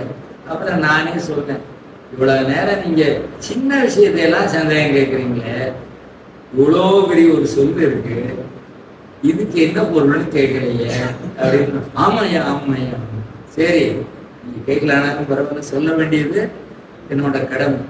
அதனால அந்த நிற்கண்டகன்கிறதுக்கு கண்டகன் அப்படின்னா என்ன அப்படின்னா, சேக்கிழார் பெருமான் இந்த மூர்த்தி நாயனார் புராணத்துலதான் இந்த மன்னன் இருக்கானே, யாரு? வடுக மன்னன், அவனை கண்டகன்கிறாரு. எப்படி? கண்டகன். கண்டகன்னா என்னன்னா கொடிய மன்னன் அர்த்தம். எப்படி? கொடிய மன்னன் அர்த்தம். அப்ப கண்டகனுக்கு அர்த்தம் கிடைச்சிருச்சு. நிற்கண்டகன்னா என்ன? இல்ல, மிக நல்ல மன்னன். உலகத்துல அவனுக்கு மேல வேற யாருமே மன்னனா வரவே முடியாது. மன்னர் மன்னர் யாரு? சக்கரவர்த்தி யாருன்னா நம்ம சிவபெருமான் தான். நிற்கண்டகன் என்ன அர்த்தம்? அவனுக்கு மேல இன்னொரு மன்னன் கிடையாது, அவர் தான் மன்னர் மன்னன் இல்லையா? சக்கரவர்த்தி. திருச்செந்தூர்ல முருகனை எல்லாரும் சக்கரவர்த்திம்பாங்க பேச்சு வழக்குல. அதே மாதிரி கடற்கர சாமிம்பாங்க. ஊர்ல மக்கள் ஒருத்தர் பேரை கேட்டேன், அந்த கடற்கர சாமியை கூப்பிடுனாரு ஒருத்தர், நமக்கு வேண்டியவர். என்ன கடற்கர சாமியை கூப்பிடுங்கிறாங்கன்னு பார்த்தா, அந்த வீட்டுல வேலை பார்க்குற ஒரு தோட்டத்துல வேலை பார்க்குற ஒரு பேர் கடற்கர சாமி. திருச்செந்தூர் முருகனுக்கு என்ன பேரு? கடற்கர சாமின்னு பேரு. என்ன இது? தூத்துக்குடி பக்கம்லாம் போனீங்கன்னா நீங்க பார்க்கலாம், இந்த பேரை கேட்கலாம். சரி, அதனால இப்ப என்னன்னு கேட்டா, நிற்கண்டகன்கிறதுக்கு அந்த பொருள் நமக்கு தெரியறதுக்கு சேக்கிழார் பெருமான் இந்த மூர்த்தி நாயனார் புராணத்துலதான் அந்த சொல்ல கையாடுறாரு, கண்டகன்கிற சொல்லாச்சு. அதனால அது ஒரு தனி சிறப்பு. அதுக்கு அடுத்தபடியா இப்ப நட்டம் புரிவாரணி நத்திரு மெய்ப்பூச்சி என்று முட்டும் பரிசாயினும் தேய்க்கும் கை முட்டாது என்று வட்டம் திகழ் பாறையின் வைத்து முழங்கை தேய்த்தார். அதாவது என்னன்னா, சந்தன கட்டதான கிடைக்கல, அதுக்குத்தானே முட்டு. கண்டு முட்டு கேட்டு முட்டு அது வேற, முட்டுன்னா தட்டுப்பாடு. இங்க அதுதானே எனக்கு அந்த கை இருக்குது, இந்த கை வலிமையா இருக்கு, அதான் செழுங்கைன்னு முதலியே நம்பியாட்டு சொல்லிட்டாரு. அதனால வட்டம் திகழ் பாறை. சந்தனக்கல் எப்படி இருக்குது? வட்ட வடிவமா இருக்குது. இந்த சந்தனக்கல் எங்க இருந்து கிடைக்கும் தெரியுமா? சொல்லுங்க. நம்மூர் பாறைய சந்தனக்கல்லா வச்சுக்க முடியுமா? இல்ல போய் மகாபலிபுரத்துல போய் அங்க உள்ள பாறைகள் ஒரு சந்தனக்கல் அடிச்சு கொடுங்க. திருப்பதி மலையில் இருக்கிற கல்லுதான் சந்தனக்கல். திருப்பதி இருக்குல்ல, திருப்பதி மலையில் போய் பாருங்க, அந்த கல்லு தான் சந்தனம் இழைக்கிறதுக்கு சிகப்பா இருக்கும். பார்த்தீங்கன்னா வட்ட வட்டமா இந்த நடக்கிற பாதையெல்லாம் அந்த சந்தனக்கல் செஞ்சு வியாபாரம் பண்ணுவாங்க மக்கள், பார்த்துருக்கீங்க இல்லையா?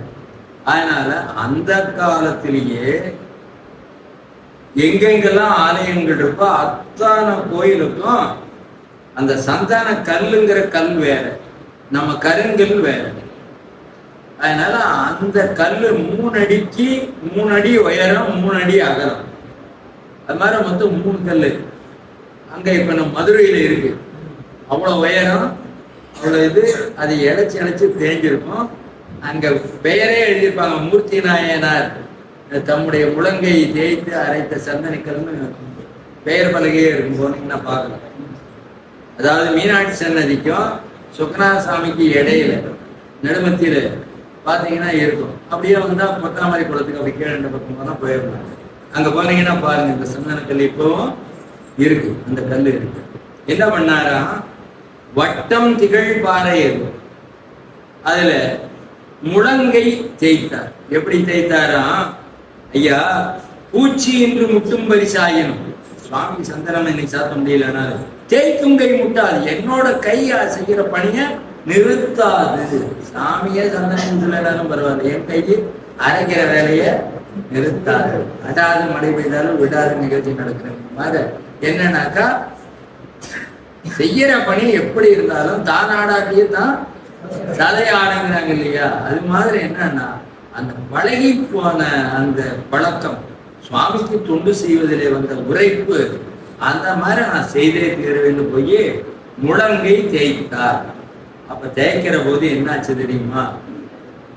சும்மா நம்ம மாதிரி ஏதாவது அப்படி லேசா சேர்த்திப்பாரா? இல்லை, அழுத்தி தேய்க்கிறாரு. முதல்ல தோலெல்லாம் உறிஞ்சு போச்சு, அப்புறம் மறுபடியும் தேய்க்கிறாரு, சதையெல்லாம் கிழிஞ்சு போச்சு. அதுக்கு அப்புறம் தேய்க்கிறாரு, எலும்பு தேயுது. அப்புறம் எலும்பு தேஞ்சா எலும்புக்கு உள்ள காலி இடம், அதுக்குள்ள ஒரு வகையான இந்த அதுக்கு பேர் என்ன சொல்றாரு சேக்கிழார் பெருமான்னா, மூளைன்னு சொல்றாரு. தலையில இருக்கிறதுக்கு மட்டும் மூளைன்னு பேர் இல்லை. என்பு திறந்து மூளை புல்லும்படி கண்டு பொறுத்திலர் தம்பிரானார். என்ன பண்ணாரு? தன்னை மெய் மறந்து நம்ம அப்பர் சாமி எப்படி கைலாயத்துக்கு போற போது நடந்து நடந்து கால் தேஞ்சு, தவழ்ந்து தவழ்ந்து கை தேஞ்சு, உந்தி உந்தி போனதுல மார்பில் இருக்கிற விழா எலும்பெல்லாம் உடிஞ்சு, அவருக்கு எப்படி அந்த எலும்புகளெல்லாம் சிதைந்து இதாச்சோ, அதை போல இங்க இவர் என்ன பண்ணாரு? அந்த அவருக்கு உடம்பு முழுவதும் இவருக்கு முழங்கை. அப்ப அந்த எலும்புக்கு உள்ள இருக்கிற அந்த பகுதி கூட ஆற்றுவது இருக்கிற பகுதி, இது மூளைன்னு சொல்றாரு. என்பிருத்தி திருத்தாண்டகத்திலேயே ஒரு அப்பர் சுவாமி அழகா ஒரு திருத்தாண்டகம் வர்றாரு. கலித்து மூளை கருநரம்பும் வெள்ளெலும்பும் என்று இந்த எலும்பு நரம்பு சதை இதையெல்லாம் சொல்லி திருத்தாண்டகத்தில் ஒரு திருத்தாண்டகம், ஒரு ரொம்ப அருமையான திருத்தாண்டகம். அப்ப இந்த மாதிரி ஆன உடனே தரித்திலர் தேவதை யாரு? சிவருமன் சுகுநாத சாமி. அதுக்கு மேல அவரு மனம் கொள்ளல. என்ன பண்றாரு சுவாமி? என்பு திறந்து மூளை புல்லும்படி கண்டு பொறுத்திலர் தம்பிரானார். சுகநாத பெருமான தம்பிரான்னு சொல்றாரு. இத கண்ணப்ப நாயனார் புராணத்துல கண்ணிடந்து அப்பற பொழுது காலத்தி பெருமான் தரித்திலர் தேவதேவர் நில்லு கண்ணப்ப நில்லு கண்ணப்ப என் அன்புடை தோன்ற நில்லு கண்ணப்பன்னு தரித்திலர். அதுக்கு மேல நம்ம குழந்தைங்களை கூட அடிக்கிற போது பார்த்தா கொஞ்ச நேரம் அடிக்கணும்னு விட்டுட்டு அப்புறம் ரொம்ப அடி விழுகுதுன்னா நம்மளே போய் கூட இருக்கிற தாய் அடித்தால் தந்தை அணைப்பணும், தந்தை அடைத்தால் தாய் அணைப்பள் இல்லையா அப்படின்னு வள்ளலார் கூட பாடுறாங்கல்ல. அதனால தரித்தில ஒரு குறிப்பிட்ட இதுக்கு மேல அடிக்க முடியாது. அது வேண்டாம், குழந்தைய நம்ம அடிக்க வேண்டாம்.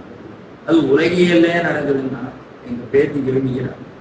காரணம் என்னன்னா, 2 நாளைக்கு நேத்தா முன்ன 2 நாளைக்கு முன்ன ஏதோ சொன்னான்னா அடிக்க போயிட்டாங்க.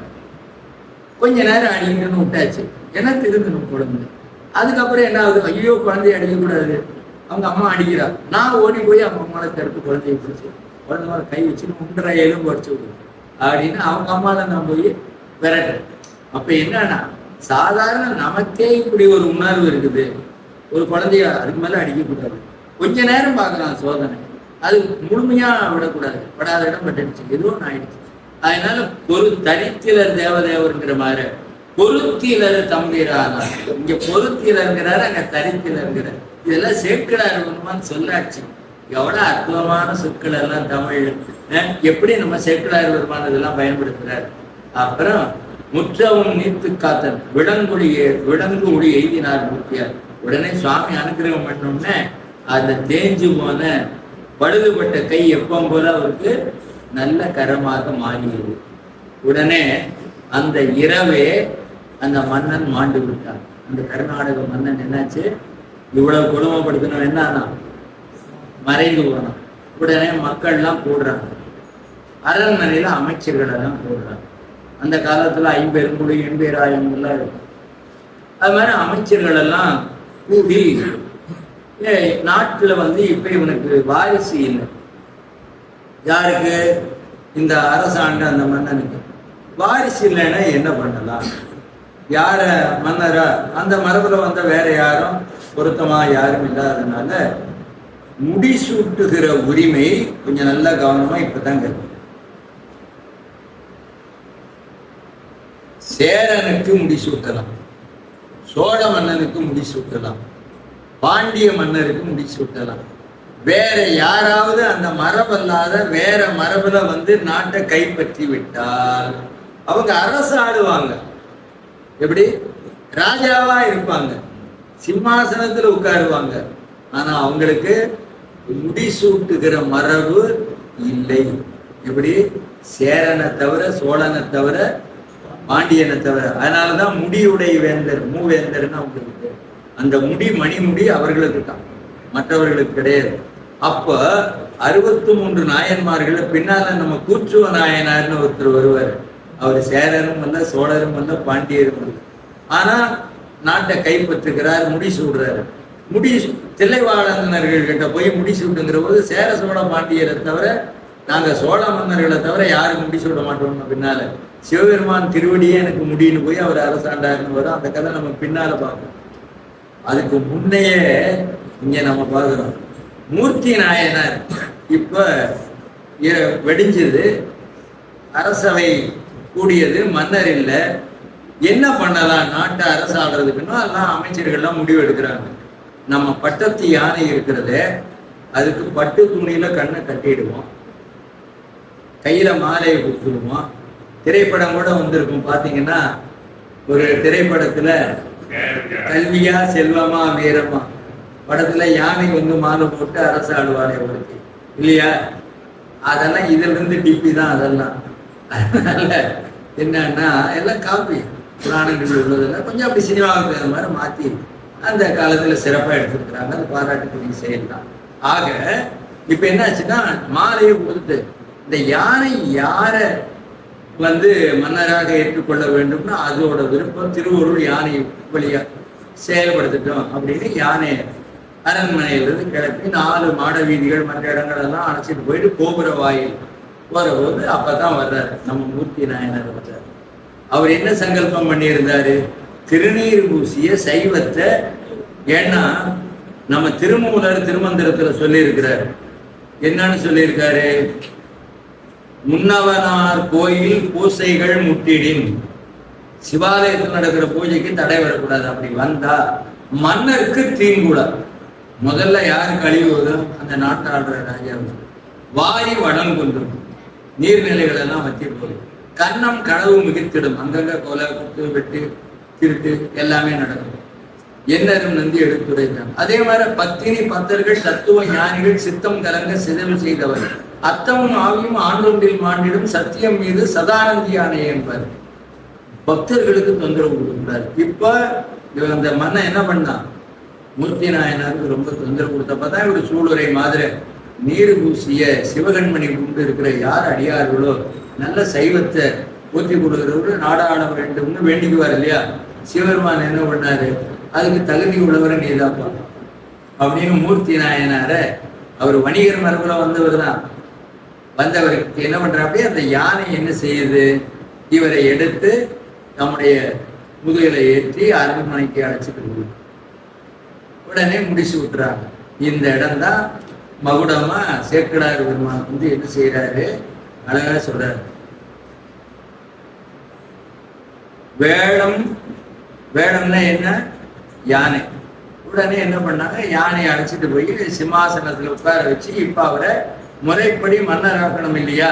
அதுக்கு என்ன பண்ணாங்கன்னா, மந்திர யோகர், நல்ல மறை பெய்ந்தவர்கள், அவர்கள் எல்லாம் நல்ல வழிபாடு, ஆலய வழிபாட்டோட அரண்மனைகள் செய்யக்கூடிய சிறப்பு வழிபாடுகள் எல்லாம் செய்யக்கூடியவர்கள், மந்திரங்களை நன்கு கற்றவர்கள். அந்த மந்திர யோகர் ஒரு உதாரணம் சொல்றேன். உச்சி எடுத்து போட்டு கல்புரத்தை வச்சா எரியும், யாரு வச்சாலும் எரியும். ஆனா எல்லாரும் செய்யறது வேள்வியாகுமா? அதுக்குன்னு உள்ள மந்திரம், அதுக்குன்னு உள்ள தீட்சை, அதுக்குன்னு அந்த பூஜை முறை கத்திருந்து செஞ்சாதான் அது வேள்வியாகும் இல்லையா? அதுபோல சுடர் அதாவது இணையெறி தேவுந்தானே எரிவளர்ப்பான்தானே உணவு உள்வான்தானே ஆகிய ஒருவன் வையும் உணர்வோடு போகம் உள்ளன்னு பாடுவார் பரஞ்சோதி முனிவர். மாக்கடி முளரிவானம் மைந்தரோடு ஒருங்கு வைகி நாற்கடை நடுநாவார துடுவையால் நறுனை யார்த்து வாக்கட வாரமாந்து அணிஞ்சுடித்து அகட வீங்கி தேக்கிடு மொழியினார்த்தி எழுந்தது தெய்வ செந்தின்னு படுவார். இதெல்லாம் திருவிளையாடல் தான். அதுபோல இந்த வேள்விய மந்திர யோகர்கள் எல்லாம் செய்து இந்த புனித நீரை எடுத்து யாருக்கு அபிஷேகம் பண்ணாங்க? மூர்த்தி நாயனார் அபிஷேகம் பண்ணி பட்டத்துல அவரை அமர்த்தினார்கள். அவரும் மிக சிறப்பான முறையில நாட்ட சிந்தை சிவமே தெளியும் மூர்த்தியார். இப்ப என்னாச்சு? அவருக்கு ராஜ வாழ்க்கை கிடைச்சிருச்சுன்னு உடனே நவரத்னம் எல்லாம் பதிச்சு தங்கத்துக்கு கிரீடம் சூட்டிட்டாரானா இல்லை. அப்பதான் எனக்கு அபிஷேகம் எது தெரியுமா? விபூதி தான். எப்படி எது அபிஷேகம் இருக்கு? விபூதி தான். போட்டுக்கிற நவரத்ன மணி மாலையெல்லாம் எது? ருத்ராட்சம் தான் இல்லையா? அப்படின்னு சொல்லி அவருக்கு மணி முடி எதுன்னாக்கா சடை. ஜடை போட்டுக்கிறாங்க இல்லையா முனிவர்கள்லாம் இல்லையா? சடை. அருணாஜடேஸ்வரர்னு திருப்பனந்தாள் சுவாமி பேர். செஞ்சடை அப்படின்னு தமிழ்ல பேர். செஞ்சடை கற்றை முற்றத்தை இடநிகாய் எரிக்கும் சென்னி சிதம்பரத நடராஜாவை அப்பசாமி பாடையில செஞ்சடை சிவருமாவுடைய சடை எப்படி இருக்குது? செம்மையான சிவந்த வண்ணத்தில் இருக்கு. செஞ்சடை கற்றை முற்றத்து இடநிலாய் எரிக்கும் சென்னி மஞ்சடை கண்டனாரை காணலாம் நரவனாறு மஞ்சடை சோலைதனுள் மல்கு சிற்றம்பலத்தை துஞ்சடை இருள்களிய துளங்கு ஏறி ஆடுமாறே. இந்த மாதிரி பாட்டெல்லாம் மனப்பாடம் பண்ணிட்டு நீங்க பாடு. சிதம்பர தேவாரெல்லாம் பஞ்சசங்க தேவாரெல்லாம் படிக்கணும். குழந்தைங்கெல்லாம் படிச்சுட்டு வந்து இங்க ஒப்பிக்கணும். ஐயா அப்பப்போ உங்களுக்கு பென்சில் பரிசெல்லாம் கொடுக்குறாரு, இன்னும் சிறப்பு பரிசுகள்லாம் கொடுப்பாங்க. அதனால இந்த மாதிரி தேவாரம்லாம் படிக்கணும். புரியுதா? அதனால அந்த சடாமகுடமே அதுதான்.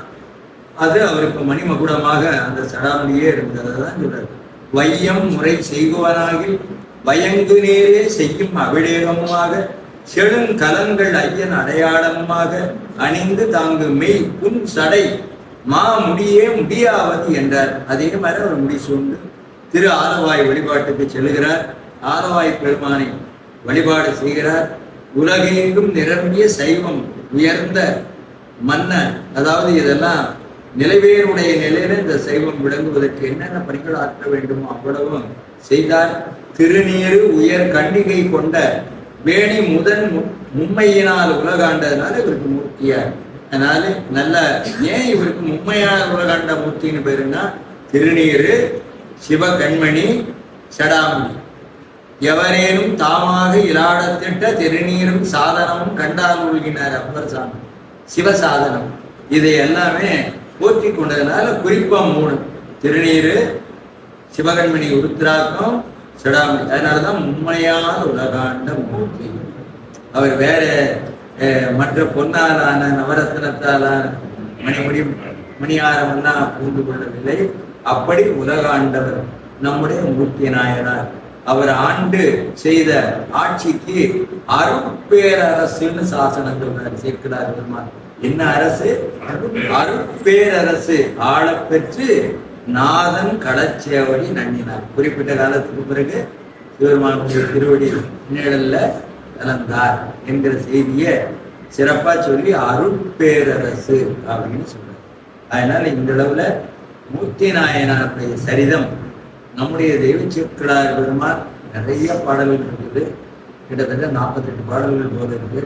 நான் ஒவ்வொரு பாடலா சொல்லி ஒவ்வொரு சொல்லுக்கும் விளக்கம் சொல்லலாம். ஆனா காலத்தின் அருமை நமக்கு இடம் தராது. அதனால ஓரளவு சில முக்கியமான பாடல்கள், சில முக்கியமான தொடர்கள், சில முக்கியமான சொல்லாட்சிகள் இவற்றை எடுத்துக்கொண்டு இறைவன் திருவரு உணர்த்த இந்த அளவு நம்ம சிந்தை செய்தோம். இதிலிருந்து நம்ம தெரிஞ்சுக்க வேண்டியது என்ன? திருநீர் எப்பவும் நீர் இல்லா நெற்றி வாழ் இல்லையா? அதனால பூஜியார் செய்தவமும் சுத்த விளரெனவே நேற்று விடுனாரு தர்மயாதீன குருமுதல்வர் குருஞான சம்பந்த பெருமான். இப்ப SRMல ஒரு 3 நாட்கள் சைவ சித்தாந்த மாநாடு நடைபெற இருக்கிறது. அடியன் கூட அது ஒரு நாள் உரையாற்றுவேன். அப்புறம் அந்த அமைப்பு அந்த கல்விரை வாசிக்கிற பகுதியிலையும் இருக்கிறது. அதனால வாய்ப்பு இருக்கிற பெருமக்கள் நம்ம தர்மயாதீனம் நிகழ்த்துகிற சைவ சித்தாந்த மாநாடு இந்த 3 நாட்கள் நடைபெற இருக்கிறது. வாய்ப்புள்ளவர்கள் வந்து கலந்து கொண்டு இறையருள் பிறந்தான். அதனால குருஞான சம்பந்த பெருமான் அழகா சொன்னார், என்ன, நெற்றியிலே பூதியிலார் செய்தவன் சுத்தவிழல், எனவே நீர்த்து விடும் அப்படின்னு. அதனால எப்பவும் நீர், சில நேரத்துல வேர்வையில நீர் கலைஞ்சிடலாம். அப்ப சிவ கண்மணி ருத்ராட்சம் போட்டு இருந்தோம்னா வியர்வில ருத்ராட்சம் கரைஞ்சா போகும். அப்ப நமக்கு எது பாதுகாப்பா இருக்கும்? ருத்ராட்சம் பாதுகாப்பா இல்லையா? அப்புறம் சடாமுடி முனிவர்கள்லாம் தாங்கரும் தவமே கொண்டு கூலியும் தானம் நன்னி புண்ணிய துறைகளாடி உழைக்கின்ற கவரியின்றி, அதாவது ரொம்ப அழகா ஆடி சூழ் உலகமெல்லாம் பரதனை ஆட நீ போய் தாளிரும் சடைகள் தாங்கி கவிச்சக்கரவர்த்தி ராமர் அதை கைகை சொல்றாளா, ராமா நீ காட்டுக்கு போ, சடமுடி வச்சுக்க, தாளிரும் சடைகள் தாங்கி தாங்கரும் தவமை கொண்டு கூலி வெங்காரம் நன்னி புண்ணிய துறைகளாடி 7 ஆண்டில் வான்னு சொன்னார். அப்ப என்னன்னா, ஒரு அடியார் திருக்கோலம் அருளாளர்கள்ங்கிறவங்களுக்கு அடையாளம் ராமர் வரலாறுலயே ராமாயணத்திலேயே அந்த செய்தியும் சொல்லப்பட்டிருக்குங்கிறத நம்ம பார்க்கிறோம். அதனால சடாமுடி, ருத்ராட்சம், திருநீர், இதுதான் உண்மையான உலகாண்ட. இந்த 3 நமக்கு ரொம்ப முக்கியமான சாதனங்கள். இதை மதித்து இதை போற்றி கொண்டால் நம்ம நல்ல முறையில அரசாளலாம். போய் அமைச்சரா முதல்வரா இல்ல பிரதமரா போய் தான் உட்காரணுங்கிறது அல்ல. அது யாருக்கு அந்த வாய்ப்பு இருக்கிறதோ அவர்கள். அரசாளுதல்னு என்ன? சுவாமியினுடைய அருளால நம்ம இந்த உலகத்துல வையத்துள் வாழ்வாங்கு வாழலாம் இல்லையா?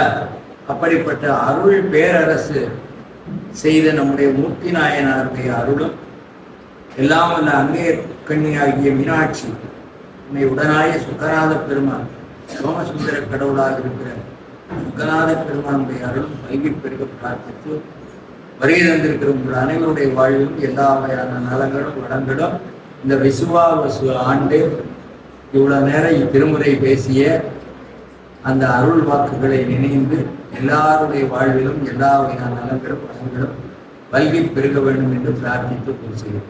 வெற்றி வேல் முருகனுக்கு. மாமரை முனிவர் வாழ்க மரகத வெள்ளியோடும் பாமலி புலவர் போற்றும் பட்டினார் வாழ்க. காமரு வெள்ளிமன்றுள் கண்ணுதல் நடனம் வாழ்க. கோமணி நீதி வாழ்க. சிவலயம் முழுதும் வாழ்க. திருச்சிற்றம்பலம்.